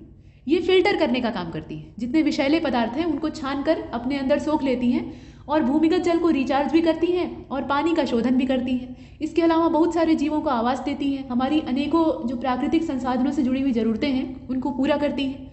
तो इस प्रकार से ये बहुत कुछ करती है और इसीलिए कहा जा रहा है कि ये पर्यावरण की किडनी है। हमारे शरीर में जो वृक्क का काम होता है, गुर्दों का काम होता है, वही काम आर्द्र भूमियाँ पारितंत्र में करती हैं। और इनके गायब होने से वही समस्या हो सकती है जो किडनी के खराब होने से होती है, क्योंकि यहाँ पर डायलिसिस की व्यवस्था उपलब्ध नहीं है। यहाँ हम कृत्रिम जो अपोहन की क्रिया है वो नहीं कर सकते। तो इसके लिए हमें किडनियों को ठीक रखना पड़ेगा। अपने शरीर में अगर किडनी खराब हो जाए तो क्या होता है? पूरे शरीर में सूजन आ जाती है और पूरा जो यूरिया का मात्रा है या विषैले पदार्थ जो होते हैं वो पूरे शरीर में फैलने लगते हैं और अंत में मनुष्य जो डिफरेंट टाइप के बॉडी ऑर्गन्स होते हैं उनके फेल होने से मर जाता है। यही होता है। तो यही चीज़ सेम प्रकृति के साथ भी होती है। यहाँ पर प्रकृति के जो अलग अलग घटक हैं वो धीरे धीरे करके जवाब देने लगते हैं अगर ये खराब होती हैं तो यहाँ हम देख सकते हैं अब भूजल में पुनः जो पूर्ति है उसमें रुकावट होना, अनुक्रमित मीथेन की रिहाई और शहरी बाढ़ में वृद्धि, ये सब इसके दुष्प्रभाव हो सकते हैं। उठाए गए कदम कौन से हैं? तो पहला तो वही रामसर वाला है, रामसर कन्वेंशन। इसके तहत आर्द्र भूमियों की ओर ध्यान आकृष्ट कराया गया और भारत इसमें शामिल है।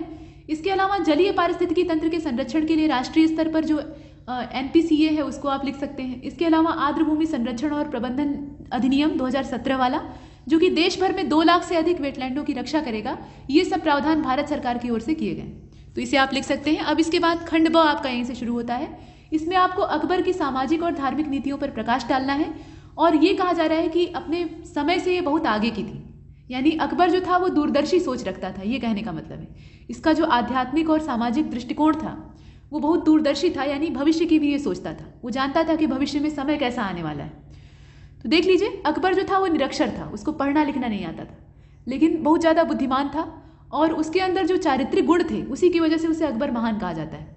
औरंगजेब इसकी तुलना में कुछ हद तक पढ़ना लिखना जानता था, लेकिन उसके अंदर सनकपना था, योग्यता उसके अंदर भी थी, लेकिन लोग उसे गालियाँ देते हैं। तो यहाँ मनुष्य के कर्मों से उसको याद किया जाता है। कुल मिलाकर देखिए तो अकबर की सामाजिक और धार्मिक नीतियाँ समावेशी थी, धर्मनिरपेक्ष थी, सुधारवादी थी और प्रकृति में प्रगतिशील थी। इसने रूढ़िवादी जो कुलीनता थी उसकी आलोचना की और नीतियों में जैसे आप देखिए जजिया का उन्मूलन ये करता है। ये एक प्लस पॉइंट था, जो हिंदू बहुल आबादी थी उसको सकारात्मक प्रभाव के रूप में देखा जाता है। और इसके बाद देख लीजिए, प्रयाग, बनारस आदि पवित्र स्थानों पर स्नान करने के लिए जो तीर्थ यात्रा कर लगता था उसको समाप्त कर दिया, तो इससे हिंदुओं का जो समर्थन है वो इसको प्राप्त होता है। साम्राज्य के धर्मनिरपेक्ष सिद्धांत को मजबूत करने के लिए समर्थ हिंदुओं को अपने तंत्र में इसने शामिल किया, जैसे कि टोडरमल थे या बीरबल थे। बीरबल जो थे वो बहुआयामी प्रतिभा के मालिक थे, हालांकि वो कोई योद्धा नहीं थे, युद्ध का उनके पास कोई कौशल नहीं था और यही कारण होता है कि जब उन्हें यूसुफ जइयों के खिलाफ भेजा जाता है अभियान में तो वो पहले ही मारे जाते हैं। ये सब चीज़ें हैं। टोडरमल जो थे वो पूरे आर्थिक विशेषज्ञ थे। आप देखते हैं आईने दहसाला जो था, मतलब दहसाला पद्धति, उसका डेवलपमेंट करने वाले यही थे। इसके बाद इबादत खाना और दीन ए इलाही धर्म में तर्क संगतता को बढ़ावा देने के लिए, तो दीन ए इलाही का उद्देश्य ही क्या था? सर्वधर्म संभाव, उसी के चलते ये दिखाया जा रहा है। इसके बाद जबरन धर्म परिवर्तन पर अकबर ने रोक लगाई, ये भी एक बहुत सकारात्मक पक्ष था। और बाल विवाह को हतोत्साहित किया और उसके अलावा कुछ हद तक सती प्रथा को भी रोकने का प्रयास किया। हालांकि इसमें वो बहुत ज़्यादा सफल नहीं होता है और सफल न होने का कारण ये है, मतलब उसके पास सब कुछ था, वो चाहता तो एकदम से रोक सकता था कड़ाई से, वो बादशाह था, वो अपनी आर्मी भेजता और सब मान जाते, लेकिन इससे हिंदू बहुल जो आबादी थी उसमें जो धर्माचार्य लोग थे वो नाराज हो सकते थे। वो नाराज इसलिए नहीं होते कि सती प्रथा रोकी जा रही है, वो नाराज इसलिए होते कि एक गैर हिंदू जो है वो यहाँ पे विरोध कर रहा है। ये कौन होता है? हमारे धर्म के मामलों में हस्तक्षेप करने वाला। इस तरह की जो दकियानूसी सोच है वो उनके आड़े आ जाती थी, तो इसलिए अकबर ने यहाँ हाथ डालना ठीक नहीं समझा। उसे लगा कि लोग भड़क जाएंगे और वो भड़काना किसी को नहीं चाहता था। इसके बाद देख लीजिए, सुलह कुल ये सभी के लिए शांति वाली नीति थी और इसमें एक प्रगतिशील और जो समावेशी राज्य है उसको विकसित करने पर जोर दिया गया था। इसके बाद सेकंड नंबर का जो क्वेश्चन है उसको देखिएगा, अनिवार्य लाइसेंसिंग ये क्या चीज़ है और उन परिस्थितियों का भी हमें उल्लेख करना है जिसमें सरकार इस तरह के लाइसेंस को जारी करती है। तो देखिए, अनिवार्य लाइसेंसिंग तब होती है जब कोई सरकार पेटेंट धारक कंपनी की सहमति के बगैर या किसी अन्य पेटेंट उत्पादक प्रक्रिया का उत्पादन करने की परमिशन देती है, तो उस अवस्था को कहा जाता है। मतलब यहाँ पे क्या होता है कि स्वयं पेटेंट संरक्षित जो आविष्कार है उसका उपयोग करने की योजना सरकार बना लेती है। और WTO टिप्स, ये ट्रिप्स है, ये असल में क्या है? व्यापार से संबंधित बौद्धिक संपदा के अधिकारों का मामला है, इसका ये हिस्सा है और भारत में भारतीय पेटेंट अधिनियम 1970 के द्वारा विनियमित किया जाता है। आवश्यक शर्तें क्या हैं? तो पेटेंट धारक जो है, मतलब पेटेंट धारक जो कंपनी है वो जनता की मांग को पूरा करने में असमर्थ हो जाए तब ऐसा किया जाता है, या फिर पेटेंट आविष्कारक एक उचित मूल्य का उपलब्धता नहीं करा सकते, मतलब इनके द्वारा एक अच्छा मूल्य उपलब्ध नहीं कराया जा रहा है, तो ऐसी परिस्थितियां पैदा होती हैं। इसके अलावा राष्ट्रीय आपातकाल या अत्याधिक जो तात्कालिकता है, ये सब चीज़ें इसमें शामिल होती हैं। यहाँ तक हम लिख सकते हैं। तीसरे नंबर के प्रश्न को देखिए, यहाँ पर कहा गया है कि जो वेगनर का महाद्वीपीय विस्थापन का सिद्धांत था, यहाँ अल्फ्रेड वेगनर के बारे में कहा जा रहा है। महाद्वीपीय विस्थापन का कॉन्टिनेंटल जो ड्रिफ्ट थ्योरी थी उसके बारे में कहा जा रहा है, तो उसके संबंध में इन्होंने तर्क क्या दिए थे? तो वेगनर ने ये कहा कि ऐतिहासिक रूप से सभी महाद्वीप एक भूभाग पैंजिया का हिस्सा थे। यहाँ पर आप चित्र बनाकर दर्शा सकते हैं, हमारी पृथ्वी थी और उसमें एक स्थलखंड था, एक ही स्थलखंड था, आज की तरह से कॉन्टिनेंट यानी महाद्वीप नहीं बटे थे। और ये बड़ा सा जो महाद्वीप था, मतलब महानतम महाद्वीप था, इसको पैंजिया कहा जाता था। और इसके चारों ओर जल राशि थी, बहुत बड़ा एक समुद्र था, मतलब महान महासागर था, उसको पैंथालासा कहा जाता था। समय के साथ क्या होता है कि ये जो पैंजिया था इसके अंदर विखंडन होने लगता है। तो इसमें आप नॉर्थ साउथ ये सब जानते हैं, ये आपका नॉर्थ हो गया, नीचे वाला साउथ हो गया, इधर ईस्ट है आपका और इधर वेस्ट है, ये आपकी दिशाओं का क्रम है। तो इसमें आप देख लीजिए कि ये जो पैंजिया था इसके अंदर विघटन शुरू होता है, यानी बीच से ये टूटने लगता है और इसका जो उत्तरी हिस्सा था ये उत्तर की ओर प्रवाहित हो जाता है और दक्षिणी हिस्सा जो है वो दक्षिण की ओर बह जाता है। जो उत्तरी हिस्सा था उसको अंगारा लैंड या लॉरेंशिया कहा गया और जो दक्षिण की ओर प्रवाहित हुआ हिस्सा था वो गोंडवाना लैंड था। और बाद में ये जो अंगारा लैंड और गोंडवाना लैंड थे इनके अंदर भी टूटने की क्रिया होती है और इससे डिफरेंट टाइप के कॉन्टिनेंट्स डेवलप होते हैं। ये समय के साथ चलने वाली एक निरंतर क्रिया है और ये प्रकृति के द्वारा हमेशा की जाती है। प्रकृति हमेशा स्थायी नहीं रहती है, वो परिवर्तन करना चाहती है, एक जैसी चीज़ों से ऊब जाती है तो अपने अंतर्जात और बहिर्जात बलों के माध्यम से वो बहुत कुछ उलटफेर करती है और उसे हम एक परिवर्तन के तौर पे देखते हैं, लेकिन इसमें काफ़ी लंबा समय भी लग जाता है। कुछ तो शीघ्र दिखाई देते हैं परिवर्तन, विनाशकारी होते हैं, लेकिन कुछ धीमी गति से होते हैं। तो धीमी गति से होने वाले ये बदलाव हैं, मतलब महाद्वीपों का निर्माण ये कोई जल्दी वाली प्रक्रिया नहीं है कि आज आप सोने गए तो एक महाद्वीप था और सोकर उठे तो 3-4 महाद्वीप उसमें से पैदा हो गए, ऐसा नहीं होता। इसमें करोड़ों और सैकड़ों सालों का समय लग सकता है, कम से कम सैकड़ों सालों का। ये चीज़ें हैं। अभी जैसे देख लीजिए आप, हाल ही में एक जीलैंडिया नाम के महाद्वीप की चर्चा चल रही थी, तो ये जीलैंडिया एकाएक कहाँ से पैदा हो गया? ये डेवलप हो रहा है, धीरे धीरे विकसित हो रहा है। और अभी हाल का एक रिसर्च आया था जिसमें कि नासा का एक शोध कार्य या शोध पत्र पब्लिश किया गया था, जिसमें वैज्ञानिकों ने एक संभावना दर्ज की थी कि जो हिंद महासागर है उसके नीचे की जो महासागरीय प्लेट है उसमें दरारें आ रही हैं, चटकन पैदा हो रही है और ये चटकन भयंकर सुनामी को जन्म देगी और वो सुनामी बहुत बड़ा उलटफेर करने में सक्षम है। और इससे होगा क्या कि वो महासागरीय प्लेट बीच से अलग हो जाएगी। हालांकि इसमें अभी प्रक्रिया शुरू हुई है, लंबा समय लगने वाला है। ठीक है, तो ये सब चीज़ें हैं अल्फ्रेड वेगनर की, इसे आप लिख सकते हैं। और इसके लिए इन्होंने प्रमाण क्या दिया? तो जैसे कार्बोनिफेरस युग का नाम आपने सुना होगा, यहाँ उदाहरण दिए हैं, इसको भी आप लिख सकते हैं। जैसे आप देख लीजिए कि जिग्सा फिट, ब्राज़ील दक्षिण अमेरिका वाला जो हिस्सा है, इसका उभार गिनी की खाड़ी में फिट होता दिखाई देता है। मतलब इन्हें अगर सेट किया जाए, आपने जिग्सा फिट वाला जो ये जिग्सा पजल का हिस्सा है, आपने पहेलियाँ हल की है ना, टुकड़े टुकड़े में चित्र बटा हुआ होता है, उसको आपको जोड़ना रहता है। मतलब टुकड़ों को आप जोड़ते हैं तो कोई एक आकृति डेवलप हो जाती है। तो वैसे ही जिग्सा पजल के रूप में अगर इन स्थल खंडों को जोड़ा जाए तो यहाँ पर जो ब्राज़ील वाला हिस्सा है वो गिनी की खाड़ी में फिट हो जाता है। इसका मतलब क्या है कि किसी समय वो वहीं जुड़ा रहा होगा। इसके साथ साथ ब्राज़ील के पूर्वी तट पर पाए जाने वाले जो फॉसिल्स हैं वो जो पश्चिमी दक्षिण अफ्रीका है वहाँ भी पाए जाते हैं। तो अमेरिका का अफ्रीका से क्या संबंध है? तत्काल में तो कोई संबंध नहीं है, लेकिन पीछे वाले समय में रहा होगा, इसकी पूरी संभावना है। और संभावना नहीं है, वास्तविकता है। इसके साथ साथ कार्बोनिफेरस वाला अगर आप देखिए तो जो कोयले के भंडार पाए जाते हैं वर्तमान में, उनमें अलग अलग महाद्वीपों के जो कोयले के भंडार हैं उनमें विभिन्नता होनी चाहिए, क्योंकि इनका विकास विभिन्न प्रकार की वनस्पतियों से हुआ है। हर महाद्वीप में उगने वाली वनस्पतियाँ एक जैसी नहीं होती, क्योंकि जलवायु की असमानता है। तो जब वनस्पतियों का प्रकार अलग अलग है तो कोयला भी विभिन्न प्रकार का होना चाहिए, लेकिन कोयले में काफ़ी हद तक समानता देखी जाती है। तो इसका मतलब क्या है कि कभी एक स्थान, मतलब ये जो पूरा स्थान है ये जुड़ा रहा होगा और यहाँ एक ही प्रकार के, एक ही पैटर्न के जो पेड़ हैं वो उगते रहे होंगे, जो कि काफ़ी लंबे चौड़े रहे होंगे, 60 फीट से ज़्यादा इनकी ऊंचाई रही होगी। और ये पेड़ गिरे होंगे, ध्वस्त हुए होंगे और इनके ऊपर मिट्टी की नई परत चढ़ी होगी और इस प्रकार से ये बीच में सैंडविच हो गए और उसके बाद तब टूटने की क्रिया शुरू हुई। तो टूटकर महाद्वीपीय खंड अलग अलग तो हो गए, लेकिन अंदर दबे हुए जो अवशेष थे वो समय के साथ जब कोयले में बदलते हैं तो वो एक जैसे होते हैं। तो ये सब प्रमाण है जिसके द्वारा हम सिद्ध कर सकते हैं कि वेगनर ने झूठ नहीं बोला था, ये सही कह रहे थे। इसके बाद आगे चलते हैं, चौथे नंबर के प्रश्न को देखिए। यहाँ पर DSR के बारे में पूछा जा रहा है कि प्रत्यक्ष धान बीजारोपण तकनीक ये क्या चीज़ है और चावल की खेती का जो पारंपरिक तरीका है उसमें इस तकनीक को इस्तेमाल करने से क्या फ़ायदा होगा। तो देखिए, जब धान की खेती को पारंपरिक तरीके से पौधों की रोपाई के लिए नर्सरी तैयार करने की आवश्यकता होती है तो उसमें समय लगता है। मतलब आप करते क्या हैं, यहाँ आप देख लीजिए, मतलब एक बार आप धान के बीजों को रोपते हैं, उसके बाद उससे नर्सरी तैयार होती है, फिर उस नर्सरी को वहाँ से उखाड़ते हैं और जहाँ खेत आप तैयार किए रहते हैं वहाँ रोप देते हैं। इस प्रकार से काम करते हैं और यही प्रक्रिया आपको लंबा समय लगाती है। तो गेहूं और धान की फसल जो होती है उसके बीच में आपको गैप कम मिल पाता है, क्योंकि धान की फसल को तैयार होने में भी लंबा समय लगता है।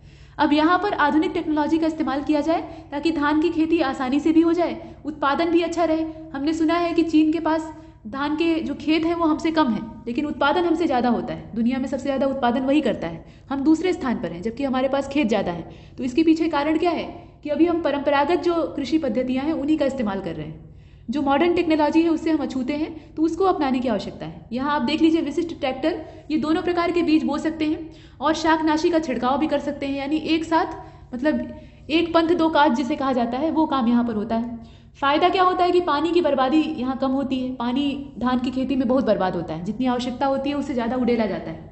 इसके अलावा DSR के तहत जो पहली सिंचाई है वो बुआई के 21 दिन बाद करना आवश्यक होता है और नियमित पानी देने की आवश्यकता जो रोपाई किए गए धान होते हैं उनको होती है। तो यहाँ मौसम आधारित जो निर्भरता है वो भी कम हो जाएगी। इसके अलावा श्रम की मांग को नीचे लाते हुए उत्पादन की लागत को काफ़ी कम कर दिया जाता है। प्रोडक्शन हो रहा है तो उसमें अच्छी बात क्या होनी चाहिए कि उसमें जो लागत हम लगाए हैं वो कम होनी चाहिए और मुनाफा ज़्यादा होना चाहिए, तो वो काम यहाँ पर होता है। इसके बाद 5वें नंबर के प्रश्न में आप देख रहे हैं कि अदालत की अवमानना ये क्या चीज़ है और इसके प्रकारों का आपको उल्लेख करना है। तो देख लीजिए, न्यायालय की अवमानना अधिनियम 1971 के हिसाब से न्यायालय की अवमानना का अर्थ होता है किसी न्यायालय की गरिमा और उसके अधिकारों के प्रति अनादर प्रदर्शित करना। अवमानना का मतलब क्या होता है कि हम बात नहीं मान रहे हैं, यानी उसकी तौहीन कर रहे हैं, तो वही चीज़ है। और अधिनियम के हिसाब से अवमानना को सिविल और आपराधिक अवमानना में बांटा गया है, यानी दो प्रकार की ये हो सकती है। जैसे मुकदमे होते हैं तो उसमें एक फौजदारी और एक सिविल वाला होता है, वैसे ही। इसके बाद देख लीजिए सिविल अवमानना में क्या होता है, न्यायालय के किसी निर्णय या आदेश या रिट की जानबूझकर अवज्ञा करना, मतलब उसे सुनकर अनसुना कर देना, ये। उसके बाद आपराधिक अवमानना में क्या हो सकता है, तो लिखित, मौखिक या चिन्हित, चित्रित किसी अन्य तरीके से न्यायालय की अवमानना की जाती है, मतलब कोई ऐसी बात प्रकाशित की जाती है जिसमें कोर्ट की तौहीन की जाती है। और निर्दोष प्रकाशन, न्यायिक कृत्यों की निष्पक्ष आलोचना तथा न्यायालय की अवमानना के अंतर्गत इन्हें शामिल नहीं किया गया है, मतलब ये सब चीज़ें इसमें नहीं आती। इसके बाद देख लीजिए 6वें नंबर के प्रश्न को। इसमें फाइनेंशियल एक्शन टास्क फोर्स, ये जो फाइनेंशियल एक्शन टास्क फोर्स है इसके बारे में कहा जा रहा है। ये क्या चीज़ है और इसके उद्देश्य क्या है और किसी देश का FATF ब्लैक लिस्ट में शामिल होने का मतलब क्या होता है, निहितार्थ का मतलब क्या है कि उसमें निहित अर्थ क्या है। देखिए, G7 की जो पहल है, मतलब ये 7 देशों का समूह है, उसके द्वारा इसको स्थापित किया गया है। 1989 में स्थापित हुआ है और ये एक इंटर गवर्नमेंटल ऑर्गेनाइजेशन है, यानी अंतर सरकारी संगठन है। उद्देश्य क्या है, तो मनी लॉन्ड्रिंग और जो टेररिस्ट फंडिंग है उसको रोकना इसका मेन पर्पज है और अभी पाकिस्तान इसका शिकार बना था तो इसलिए चर्चा में था। देखिए, FATF ब्लैक लिस्ट, जिसे आधिकारिक तौर पर high risk jurisdiction subjection to, यहाँ आप देख रहे हैं high risk jurisdiction subject to call of action, इस रूप में जाना जाता है। इसका पूरा नाम टेक्निकल तौर पे आप अगर देखिएगा तो हाई रिस्क मतलब उच्च जोखिम, jurisdiction subject to call of action के रूप में इसे देखा जाता है और ये उन देशों को अपने अंदर शामिल करता है जो कि मनी लॉन्ड्रिंग के विरोधी होते हैं, मतलब इसके सदस्य देशों की बात की जा रही है। अब इसमें जो प्रतिबंध लगाया जाता है वो कैसा होता है, तो वो उन देशों के खिलाफ होता है जो कि मनी लॉन्ड्रिंग करने में अपना हिस्सा लेते हैं, यानी योगदान करते हैं, मतलब परोक्ष या प्रत्यक्ष रूप से, और उसके अलावा टेररिस्ट फंडिंग भी करते हैं। ये चीज़ें इसमें शामिल होती हैं। और ब्लैकलिस्ट किए गए देश FATF के सदस्य राज्यों और अंतर्राष्ट्रीय संगठनों के द्वारा आर्थिक प्रतिबंधों और निषेधात्मक उपायों के अधीन होते हैं। और काली सूची में शामिल 2 देश ईरान और उत्तर कोरिया हैं, इस समय इसको हम जिक्र के तौर पे ले सकते हैं। इसके बाद 7वें नंबर के प्रश्न को देखिए, समावेशी विकास पर यह प्रश्न आया है और इसमें हमें बताना है कि भारत में कमियां कहाँ पर हैं। तो समावेशी विकास एक प्रकार का आर्थिक विकास होता है और ये कैसा विकास है, तो समाज में सभी को बढ़ने का अवसर देना, ये है समावेशी विकास, सबको साथ लेकर चलना, जिसमें विकास के लाभ को समान रूप से समाज के सभी वर्गों में विभाजित किया जाए। भारत में अर्थव्यवस्था चाहे जितनी मजबूत हो जाए लेकिन आर्थिक असमानता है। कुछ ऐसे लोग हैं जिनके पास पैसा खर्च करने के लिए रास्ता ही नहीं दिखाई देता, इतना पैसा है, बहुत ज़्यादा पैसा इकट्ठा किए हैं, धन है उनके पास। और कुछ ऐसी आबादी है जो कि एक एक सिक्के के लिए मोहताज है। तो इस प्रकार की गंभीर असमानता है। और मजे की बात यह है कि जो पूंजीपति है उनकी संख्या बहुत कम है और जो भुखमरी की शिकार आबादी है वो बहुत ज़्यादा है। तो इस प्रकार से हम देख रहे हैं और भारत में असमानता बढ़ रही है। शीर्ष 1% के पास उन 953 मिलियन लोगों की संपत्ति के 4 गुना से ज़्यादा दौलत है और जो भारत में सबसे गरीब आबादी है वो 70% के आसपास है। मतलब समझ लीजिए देश की 70% आबादी अभावग्रस्त है और बाकी जो 30% है उसमें से भी कुछ ही जो है वो एकदम से धन्ना सेठ है। ये ऑक्सफेम 2020 रिपोर्ट का हिस्सा है, मतलब रिपोर्ट में ऐसा कहा गया है। और भारत में समावेशी विकास की कमी के क्या कारण है, तो शासन में कमी। शासन में कमी कैसी, तो जरूरतमंदों को सरकारी सहायता का असमान वितरण, इसके अलावा गरीबी और रोजगार के अवसरों में कमी, ये एक सबसे बड़ा कारण है। और मानव विकास और बुनियादी ढांचे में कम निवेश करना, जैसे कि शिक्षा और स्वास्थ्य, और श्रम बल का बढ़ता अनौपचारिकरण, ये भी इसमें उत्तरदायी कारण हो सकता है। इसके बाद 8वें नंबर के प्रश्न को देखिएगा। यहाँ अलाउद्दीन खिलजी का जो बाजार नियंत्रण कानून था और कृषि प्रणाली में उसने जो अपने प्रावधान किए थे उस पर आपको संक्षिप्त नोट लिखना है। तो देख लीजिए, अलाउद्दीन की सैन्य आकांक्षाओं और सुरक्षा चिंताओं ने उसके लिए बाजार पर नियंत्रण रखना और कृषि नीति में बदलाव करना अनिवार्य कर दिया। चूंकि वो बहुत ज़्यादा महत्वाकांक्षी था, वो तो सिकंदर जैसा बनने का सपना देख रहा था। वो चाहता था कि हम दुनिया पर जीत हासिल करें, ये उसका ख्वाब था। लेकिन उसके कुछ जो शुभचिंतक होते हैं वो उसे सलाह देते हैं कि ऐसा काम मत करिएगा, ये जोखिम भरा हो सकता है। मतलब आप भारत में ही प्रसार करिए, उतना ही पर्याप्त है। देश से बाहर दुनिया में फैलने की कोशिश मत करिए। इसको जिसने भी करने का प्रयास किया वो मिट गया। तो इसलिए अलाउद्दीन इस विचार को त्यागता है, लेकिन भारत में वो अपनी महत्वाकांक्षा को एकदम बढ़ा चढ़ाकर प्रस्तुत करना चाहता है और इसके चलते वो सैन्य आकांक्षाओं और सुरक्षा चिंताओं के प्रति काफ़ी सक्रिय रहता है और बाजार पर कंट्रोल करना चाहता है। उसके साथ साथ कृषि प्रणाली को भी दुरुस्त करना चाहता है, क्योंकि वो चाहता है कि अर्थव्यवस्था थोड़ी मजबूत हो। पैसा रहेगा तभी हम नीतियों का क्रियान्वयन कर पाएंगे। और इसके लिए अलाउद्दीन के द्वारा जो उपाय किए जाते हैं उसमें आप देख रहे हैं कि सभी सामानों, दासों, घोड़ों की कीमतों को निर्धारित किया गया और उनके लिए 3 अलग बाजारों को बनाया गया। शहना नाम का एक जो उच्च अधिकारी यहाँ पर होता है, शहनाई मंडी इसको कहा जाता है, ये सुनिश्चित करता था कि व्यापारी शासन का अनुपालन करें। मतलब वहाँ के जो बाजार के व्यापारी लोग हैं वो शासन की देखभाल करें, उसका अनुपालन करें। और इसके अलावा आप देख लीजिए, गंगा यमुना दोआब में भू राजस्व को सीधे राज्य के उसमें खाते में भुगतान किया जाता था और खेती में प्रयुक्त भूमि की माप पर ये पूरा सिस्टम जो था ये आधारित था। इसने सुनिश्चित किया कि बड़े जमींदार, जिन्हें कि खूत कहा जाता था, खूत, मुकद्दम और चौधरी के बारे में आपने सुना होगा, तो यह जो है ये राज्य को कर का भुगतान करे। मतलब अलाउद्दीन खिलजी के समय में जो व्यवस्था थी, उसने जो परिवर्तन किया, उससे ये जो खूत थे इनकी स्थितियां बहुत बुरी हो जाती हैं। ये आम जनता की तरह ही हो जाते हैं। मतलब जो आम नागरिक जिनका ये शोषण करते थे उन्हीं की कैटेगरी में ये खुद आ जाते हैं। अब देख लीजिए, उपज का आधा हिस्सा भूमि राजस्व के रूप में तय किया जाता था। इसके अलावा किसानों को और बंजारों को कम दामों पर अपनी उपज बेचने के लिए मजबूर होना पड़ता था और बदले में उन्हें राज्य की जो निर्धारित कीमतें होती थी उसके आधार पर बेचने का एक विकल्प उपलब्ध कराया गया। ये एक अच्छी बात है। अच्छी गुणवत्ता के घोड़े जो थे वो केवल राज्य को ही बेचे जा सकते थे, ये एक अच्छी बात थी। मतलब राज्य को घोड़ों की आवश्यकता थी, क्योंकि तत्काल जो घुड़सवार सेना होती थी, ये किसी भी सेना का अस्त्र होती थी या औजार होती थी। मतलब ये सबसे सक्रिय दल होता था घुड़सवारी वाला। तो घोड़ों की ज़रूरत होती थी और अच्छी नस्ल के घोड़ों की भारत में काफ़ी कमी थी। तो इसके लिए जितने भी घोड़े अच्छी नस्ल के यहाँ होते थे उनको राज्य को ही बेचना होता था और किसी को हम नहीं बेच सकते थे। और 12 मासी जो आपूर्ति है उसको सुनिश्चित किया गया। खाद्यान्न की सस्ती जो आपूर्ति है उसको सुनिश्चित किया गया और बड़ी सेना का भरण पोषण इससे किया जा सके, ऐसी व्यवस्था की गई। ये सब चीज़ें हैं। इसके बाद डार्क नेट को देख लीजिए। तो देखिए डार्क नेट क्या है और यह उत्पन्न चुनौतियों, मतलब इसमें जो चुनौतियां हैं वो कौन कौन सी हैं ये हमें देखना है। डार्क नेट इंटरनेट के उन हिस्सों का गठन करता है जो सामान्य सार्वजनिक जनता के द्वारा नहीं देखा जा सकता और यह छिपे हुए नेटवर्क होते हैं जिनका प्रयोग करने के लिए विशेष इंटरनेट ब्राउजर की आवश्यकता होती है। और डार्क नेट का उपयोग अक्सर उन लोगों के द्वारा किया जाता है जो गुमनाम रहना चाहते हैं, जिसमें अपराधी, आतंकी या राज्य प्रायोजित जो जासूस होते हैं वो शामिल होते हैं। चुनौतियां क्या हैं? तो चुनौतियां ये हैं कि साइबर क्राइम, हैकिंग सेवा से वंचित करना, डार्क नेट बाजारों पर प्रतिबंधित सामानों की बिक्री करना, यानी क्रिप्टो करेंसी वाला जो मामला है उसको कहा जा रहा है, ड्रग्स के बारे में कहा जा रहा है, फाइल शेयरिंग की बात की जा रही है, चाइल्ड पोर्नोग्राफी की बात की जा रही है। ये सब चीज़ें इसमें आती हैं। इसके बाद 10वें और अंतिम जो इसमें प्रश्न है उसको देख लीजिए। वित्त आयोग की क्या भूमिका है और 15वां जो वित्त आयोग है उसके अध्यक्ष का नाम आपको बताना है। तो देखिए, भारत के राष्ट्रपति ये भारत की केंद्र सरकार और व्यक्तिगत राज्य सरकारों के बीच में वित्तीय संबंधों को परिभाषित करने के लिए हर 5 साल में भारतीय संविधान के अनुच्छेद 280, यहाँ अनुच्छेद याद रखिएगा, इसके तहत वित्त आयोग का गठन करते हैं। और वित्त आयोग की सिफारिशें क्या होती हैं? तो राज्यों के साथ केंद्रीय करों का बंटवारा, उसके साथ साथ राज्यों को केंद्रीय अनुदान का वितरण, पंचायतों और नगर पालिकाओं के संसाधनों के पूरक के लिए राज्यों में वित्त सुधार के उपाय और किसी भी अन्य मामले को संदर्भित करना, ये सब इसका उद्देश्य होता है। और एनके सिंह जो है ये 15वें वित्त आयोग के अध्यक्ष हैं। इस प्रकार से हम लिख सकते हैं। अब यहाँ से खंड 6 आपका शुरू होता है। तो पहला इसमें टॉपिक है सॉलिडेटरी ट्रायल का। इसे आप देख रहे हैं, विश्व स्वास्थ्य संगठन साझा परीक्षण, ये क्या चीज़ है? और यहाँ शब्द सीमा आपकी 25 शब्दों की है, 2 अंक इसके लिए निर्धारित हैं। WHO जो है इसने कोविड-19 महामारी के लिए एक प्रभावशाली उपचार खोजने में सहायता की है और यह एक अंतर्राष्ट्रीय नैदानिक परीक्षण शुरू कर रहा है।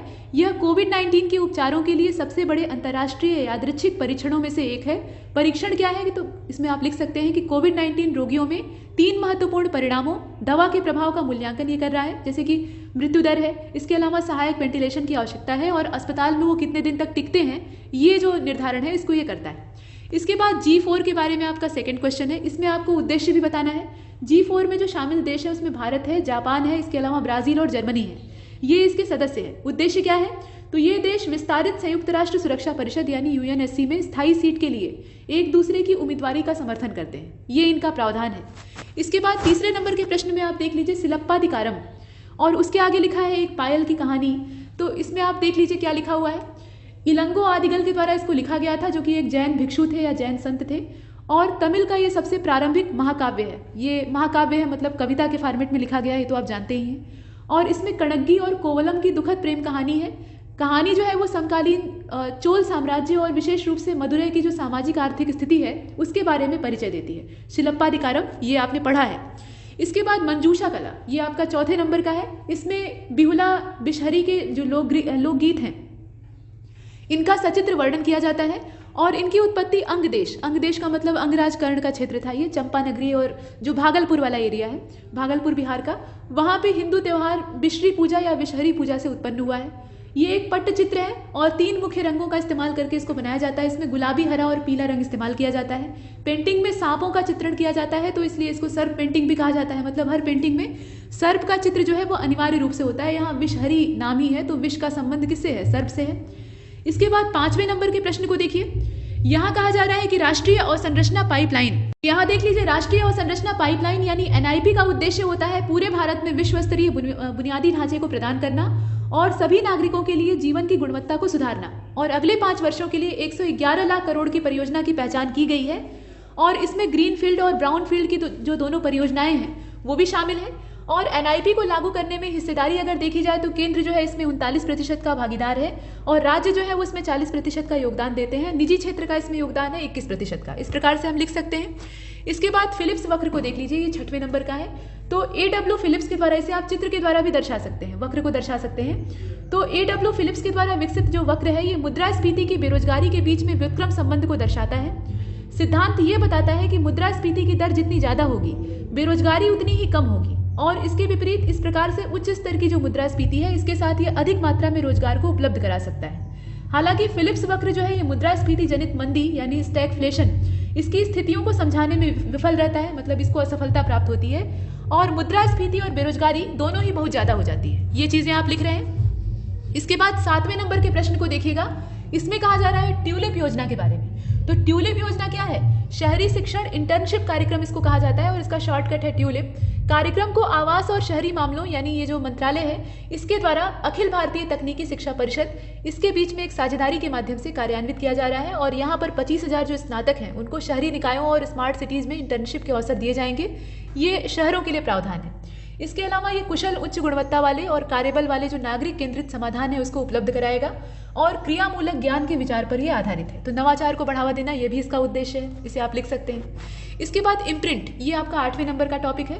इसका फुल फॉर्म क्या है? तो impacting research innovation and technology, ये इसका फुल फॉर्म है, और ये अपनी तरह की पैन IIT और IISE संयुक्त पहल के तौर पे देखा जा रहा है, जो कि भारत के लिए नई शिक्षा नीति में योगदान देगा। उसके अलावा अनुसंधान का जो रोड मैप है उसको तैयार करेगा। इतना सफिशिएंट है। इसमें चाहे तो आप जोड़ सकते हैं कि 10 जो डोमेन क्षेत्र हैं उनकी पहचान करेगा।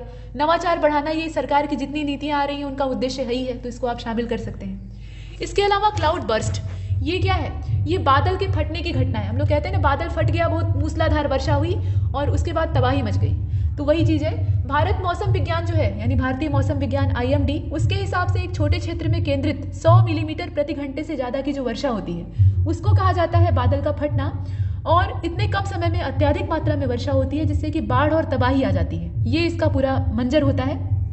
क्लाउड बर्स्ट तब होते हैं जब संतृप्त बादल बहुत गर्म हवा से ऊर्ध्व गति से प्रवाहित होते हैं और बारिश का उत्पादन करने में असमर्थ हो जाते हैं। तो होता क्या है कि बारिश की बूंदें नीचे गिरने की बजाय हवा के प्रवाह के साथ ऊपर की ओर जाती हैं, नई बूंदें बनती हैं, और मौजूदा जो वर्षा बूंदें हैं उनका आकार डबल हो जाता है, डबल नहीं बल्कि ट्रिपल हो जाता है, और एक बिंदु के बाद बारिश की बूंदें बहुत भारी हो जाती हैं और वो एकदम से तेज फ्लैश के साथ नीचे गिरने लगती हैं। ये इसका पूरा फंडा होता है।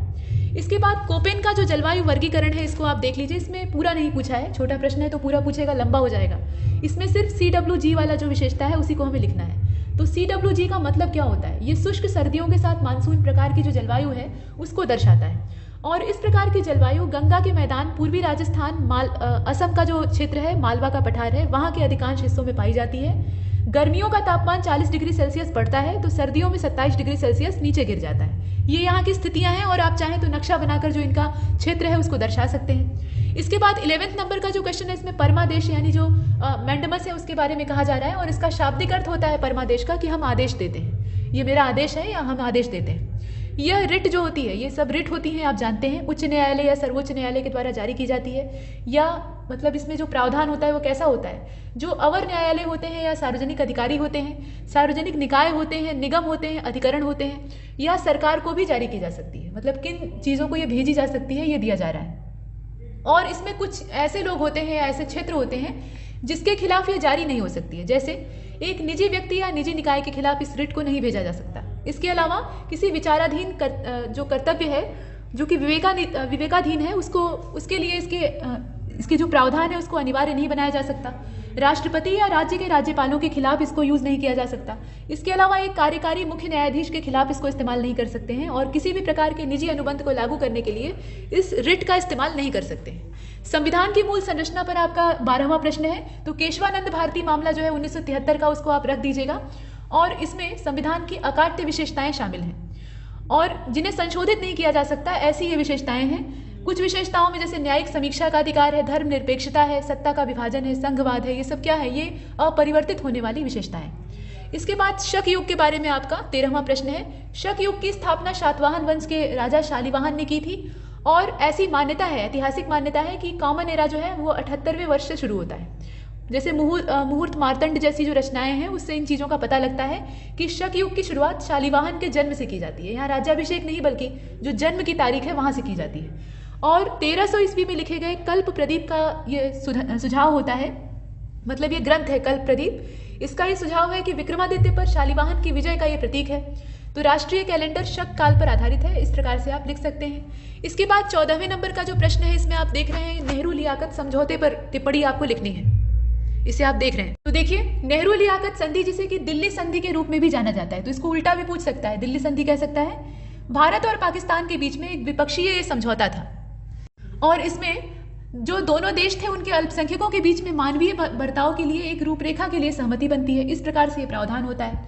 और अल्पसंख्यकों के अधिकार जैसे कि नागरिकता का अधिकार है, इसके अलावा धार्मिक स्वतंत्रता है, व्यवसाय सहित जो अन्य अधिकारों की रक्षा की सहमति है वो सब बनती है। अगवा की गई जो महिलाएं होती हैं और लूटी हुई संपत्ति होती है उसको वापस किए जाने का समझौता होता है। शरणार्थियों को अपनी संपत्ति का निपटारा करने के लिए और सुरक्षित लौटने की अनुमति दी जाती है, मतलब जो असंतुलन पैदा हो गया था उसको दूर करने का प्रयास किया जाता है। और जो धार्मिक रूपांतरण बलपूर्वक किया गया है उसको मान्यता नहीं दी जाएगी, ये भी कहा जाता है। इसके बाद जो 15वें नंबर का प्रश्न है, इसको देख लीजिए। यहाँ आलमगीरपुर के बारे में कहा जा रहा है, तो ये लोकेशन कहाँ पे, इसको आप नक्शे के द्वारा भी दर्शा सकते हैं। मेरठ जो यूपी का है वहाँ पे ये स्थित है, और ये सिंधु घाटी सभ्यता का एक स्थल है। ये एक पुरातात्विक स्थल है और यमुना नदी के किनारे ये स्थित है। परशुराम के खेड़े के नाम से भी ये प्रसिद्ध है। और खुदाई के दौरान यहाँ छत के टाइल्स मिले हैं, कप मिले हैं, मोतियाँ मिली हैं। इसके अलावा गाड़ी जैसे जो मिट्टी की वस्तुएं हैं वो पाई गई हैं। इसके अलावा कुबड़ वाला बैल और टूटे हुए जो तांबे के ब्लेड हैं वो भी यहाँ से प्राप्त हुए हैं। और खेती के भी साक्ष्य मिले हैं, जैसे कि जौ है, गेहूं है, चावल है, या फलीदार जो अनाज होते हैं उसके भी प्रमाण यहाँ से पाए गए हैं। इसे आप लिख सकते हैं। इसके बाद 16वें नंबर के प्रश्न में देखिए, द डर्टी डोजन और द क्लीन 15, ये कृषि के संबंध में इस्तेमाल किए जाने वाले टर्म हैं और इनका मतलब क्या है ये आपको बताना है। तो देखिए, डर्टी डोजन जो है ये 12 फसलों को संदर्भित करता है। डोजन मतलब क्या होता है, एक दर्जन। तो यहाँ 12 फसलों का पूरा वर्ग है जिन पर कीटनाशक अवशेषों की उच्चतम मात्रा पाई जाती है। चूंकि इन फसलों में प्रदूषण का स्तर उच्चतम होता है, इसलिए संभव होने पर इन 12 फसलों को जैविक खरीद के तौर पे देखना चाहिए। और स्ट्रॉबेरी अवशेषों के उच्चतम स्तर के रूप में जो सूची है उसमें शीर्ष स्थान पे है, यानी स्ट्रॉबेरी को इसमें पहले स्थान पर रखा गया है। ये जो डर्टी डोजन है इसमें फर्स्ट पोजीशन पे है। इसके बाद क्लीन 15 का मतलब क्या है, तो ये 15 फसलें हैं जो कि कीटनाशक संदूषण के स्तर पर सबसे कम होती हैं और इन्हें जैविक खरीदने की आवश्यकता नहीं होती है। और कीटनाशक डेटा कार्यक्रम रिपोर्ट का जो विश्लेषण है उसको इसमें आधार बनाया गया है। इसके बाद 17वें नंबर के प्रश्न को देखिएगा। इसमें कहा गया है भारतीय क्षेत्रीय नौवहन उपग्रह प्रणाली यानी IRNSS, इसको नाविक के द्वारा जोड़ा गया है। तो यह भारत के द्वारा विकसित एक स्वदेशी क्षेत्रीय नेविगेशन प्रणाली है जो कि भारत के उपयोगकर्ताओं को सटीक स्थिति की जानकारी देगी और इनकी सीमाओं के आसपास 1500 किलोमीटर के क्षेत्र में अपनी सेवाएं दे सकती है। ये इसका प्रावधान है। और स्टैंडर्ड पोजिशनिंग सर्विस, इसके अलावा आप देख रहे हैं प्रतिबंधित सीमित सेवा, ये सब चीज़ें इसमें आती हैं। इनक्रिप्टेड सेवा का भी प्रावधान है। इसके बाद 18वें नंबर के प्रश्न को आप देखिए। ये न्यूनतम समर्थन मूल्य पर आधारित है। तो कुछ फसलें होती हैं, सरकार के द्वारा 23 फसलों को इसमें शामिल किया गया है जो कि न्यूनतम समर्थन मूल्य के दायरे में आती हैं, और इसका एक जो न्यूनतम मूल्य है, जितना कि समर्थित किया है सरकार ने बुआई के समय, बीज बोने के समय, उतना सरकार देगी, लेकिन उस कंडीशन में देगी जब बाजार में किसान अपनी फसल को, अपने उत्पाद को बेचने में असफल हो जाता है। ये एक तरह से मूल्य की गारंटी होती है। लेकिन सीमित फसलों को ये दिया जाता है, तो इससे एक केंद्रित कृषि करने की जो संभावना है वो बढ़ जाती है, यानी कुछ फिक्स अनाजों को ही किसान उगाना चाहते हैं, जो जोखिम वाले अनाज हैं उनको नहीं उगाना चाहते। ये चीज़ें आती हैं। इसके बाद जो 19वें नंबर का प्रश्न है, इसमें ब्रेटन वुड्स संस्थान के बारे में कहा जा रहा है। तो देखिए, विश्व बैंक और अंतर्राष्ट्रीय मुद्रा कोष यानी IMF जो है, ये ब्रेटन वुड्स संस्थान के तौर पे देखे जाते हैं, क्योंकि इनकी स्थापना ब्रेटन वुड कन्वेंशन जो हुआ था हैम्पशायर वाला, मतलब संयुक्त राष्ट्र अमेरिका में 1944 वाला, उसके दौरान हुई थी। और उद्देश्य क्या है, तो जो द्वितीय विश्व युद्ध था ये इसी समय समाप्त होने वाला होता है, तो तबाही बहुत ज़्यादा हो जाती है। मतलब जो सेकेंड वर्ल्ड वॉर है, पहले विश्व युद्ध में जो कोर कसर बची थी वो दूसरे विश्व युद्ध में जाकर पूरी हो जाती है। आर्थिक नुकसान होता है, सैनिक नुकसान होता है, उसके अलावा अनेकों तरह के जो घाटे हैं वो लगते हैं। तो उसको फिर से सही करने के लिए और देशों में शांति बहाल करने के लिए ये संयुक्त राष्ट्र संघ की स्थापना होती है, या इस प्रकार की जो संस्थाएं हैं उनका डेवलपमेंट होता है। विश्व युद्ध जो है वो 1945 में समाप्त होता है, जब जर्मनी और जापान यहाँ पराजित होते हैं, तो उसके बाद विश्व युद्ध समाप्त हो जाता है। इसके बाद जो 20वें नंबर का प्रश्न है, इसमें देखिए छन्नूलाल मिश्र के ऊपर आपको लिखना है। तो ये है कौन? ये बनारस के एक प्रसिद्ध हिंदुस्तानी शास्त्रीय गायक हैं, और ये विभिन्न जो शास्त्रीय संगीत होते हैं, जैसे कि ख्याल है, दादरा है, ठुमरी है, चैती है, इसके अलावा कजरी, सवानी, होली और भजन, इनमें समान रूप से कुशल हैं। मतलब इतने चीज़ों में ये पारंगत हैं। और 2020 में भारत के दूसरे सर्वोच्च नागरिक पुरस्कार यानी पद्म विभूषण से इसे सम्मानित किया गया। मतलब इनको पद्म विभूषण दिया गया है, इसलिए ये चर्चा में है। तो पद्म पुरस्कार विजेता जो अन्य लोग हैं उनके नाम भी याद रखिएगा, किन किन लोगों को मिला है। पद्मश्री तो नहीं पूछा जाता है, लेकिन पद्म विभूषण और पद्म भूषण ये पूछे जा सकते हैं। ठीक है, तो आगे चलते हैं, और यहीं पर ये वीडियो समाप्त होता है। आगे जाने की आवश्यकता नहीं है। 40 प्रश्नों को हमने कंप्लीट किया है, और ये सीरीज आगे भी जारी रहेगी। आगे हम और जो अलग अलग प्रश्न पत्र हैं उनको देखेंगे। लिखने का अभ्यास लगातार जारी रखिए और उसके साथ लगे रहिए। तो ठीक है, तब तक के लिए नमस्कार।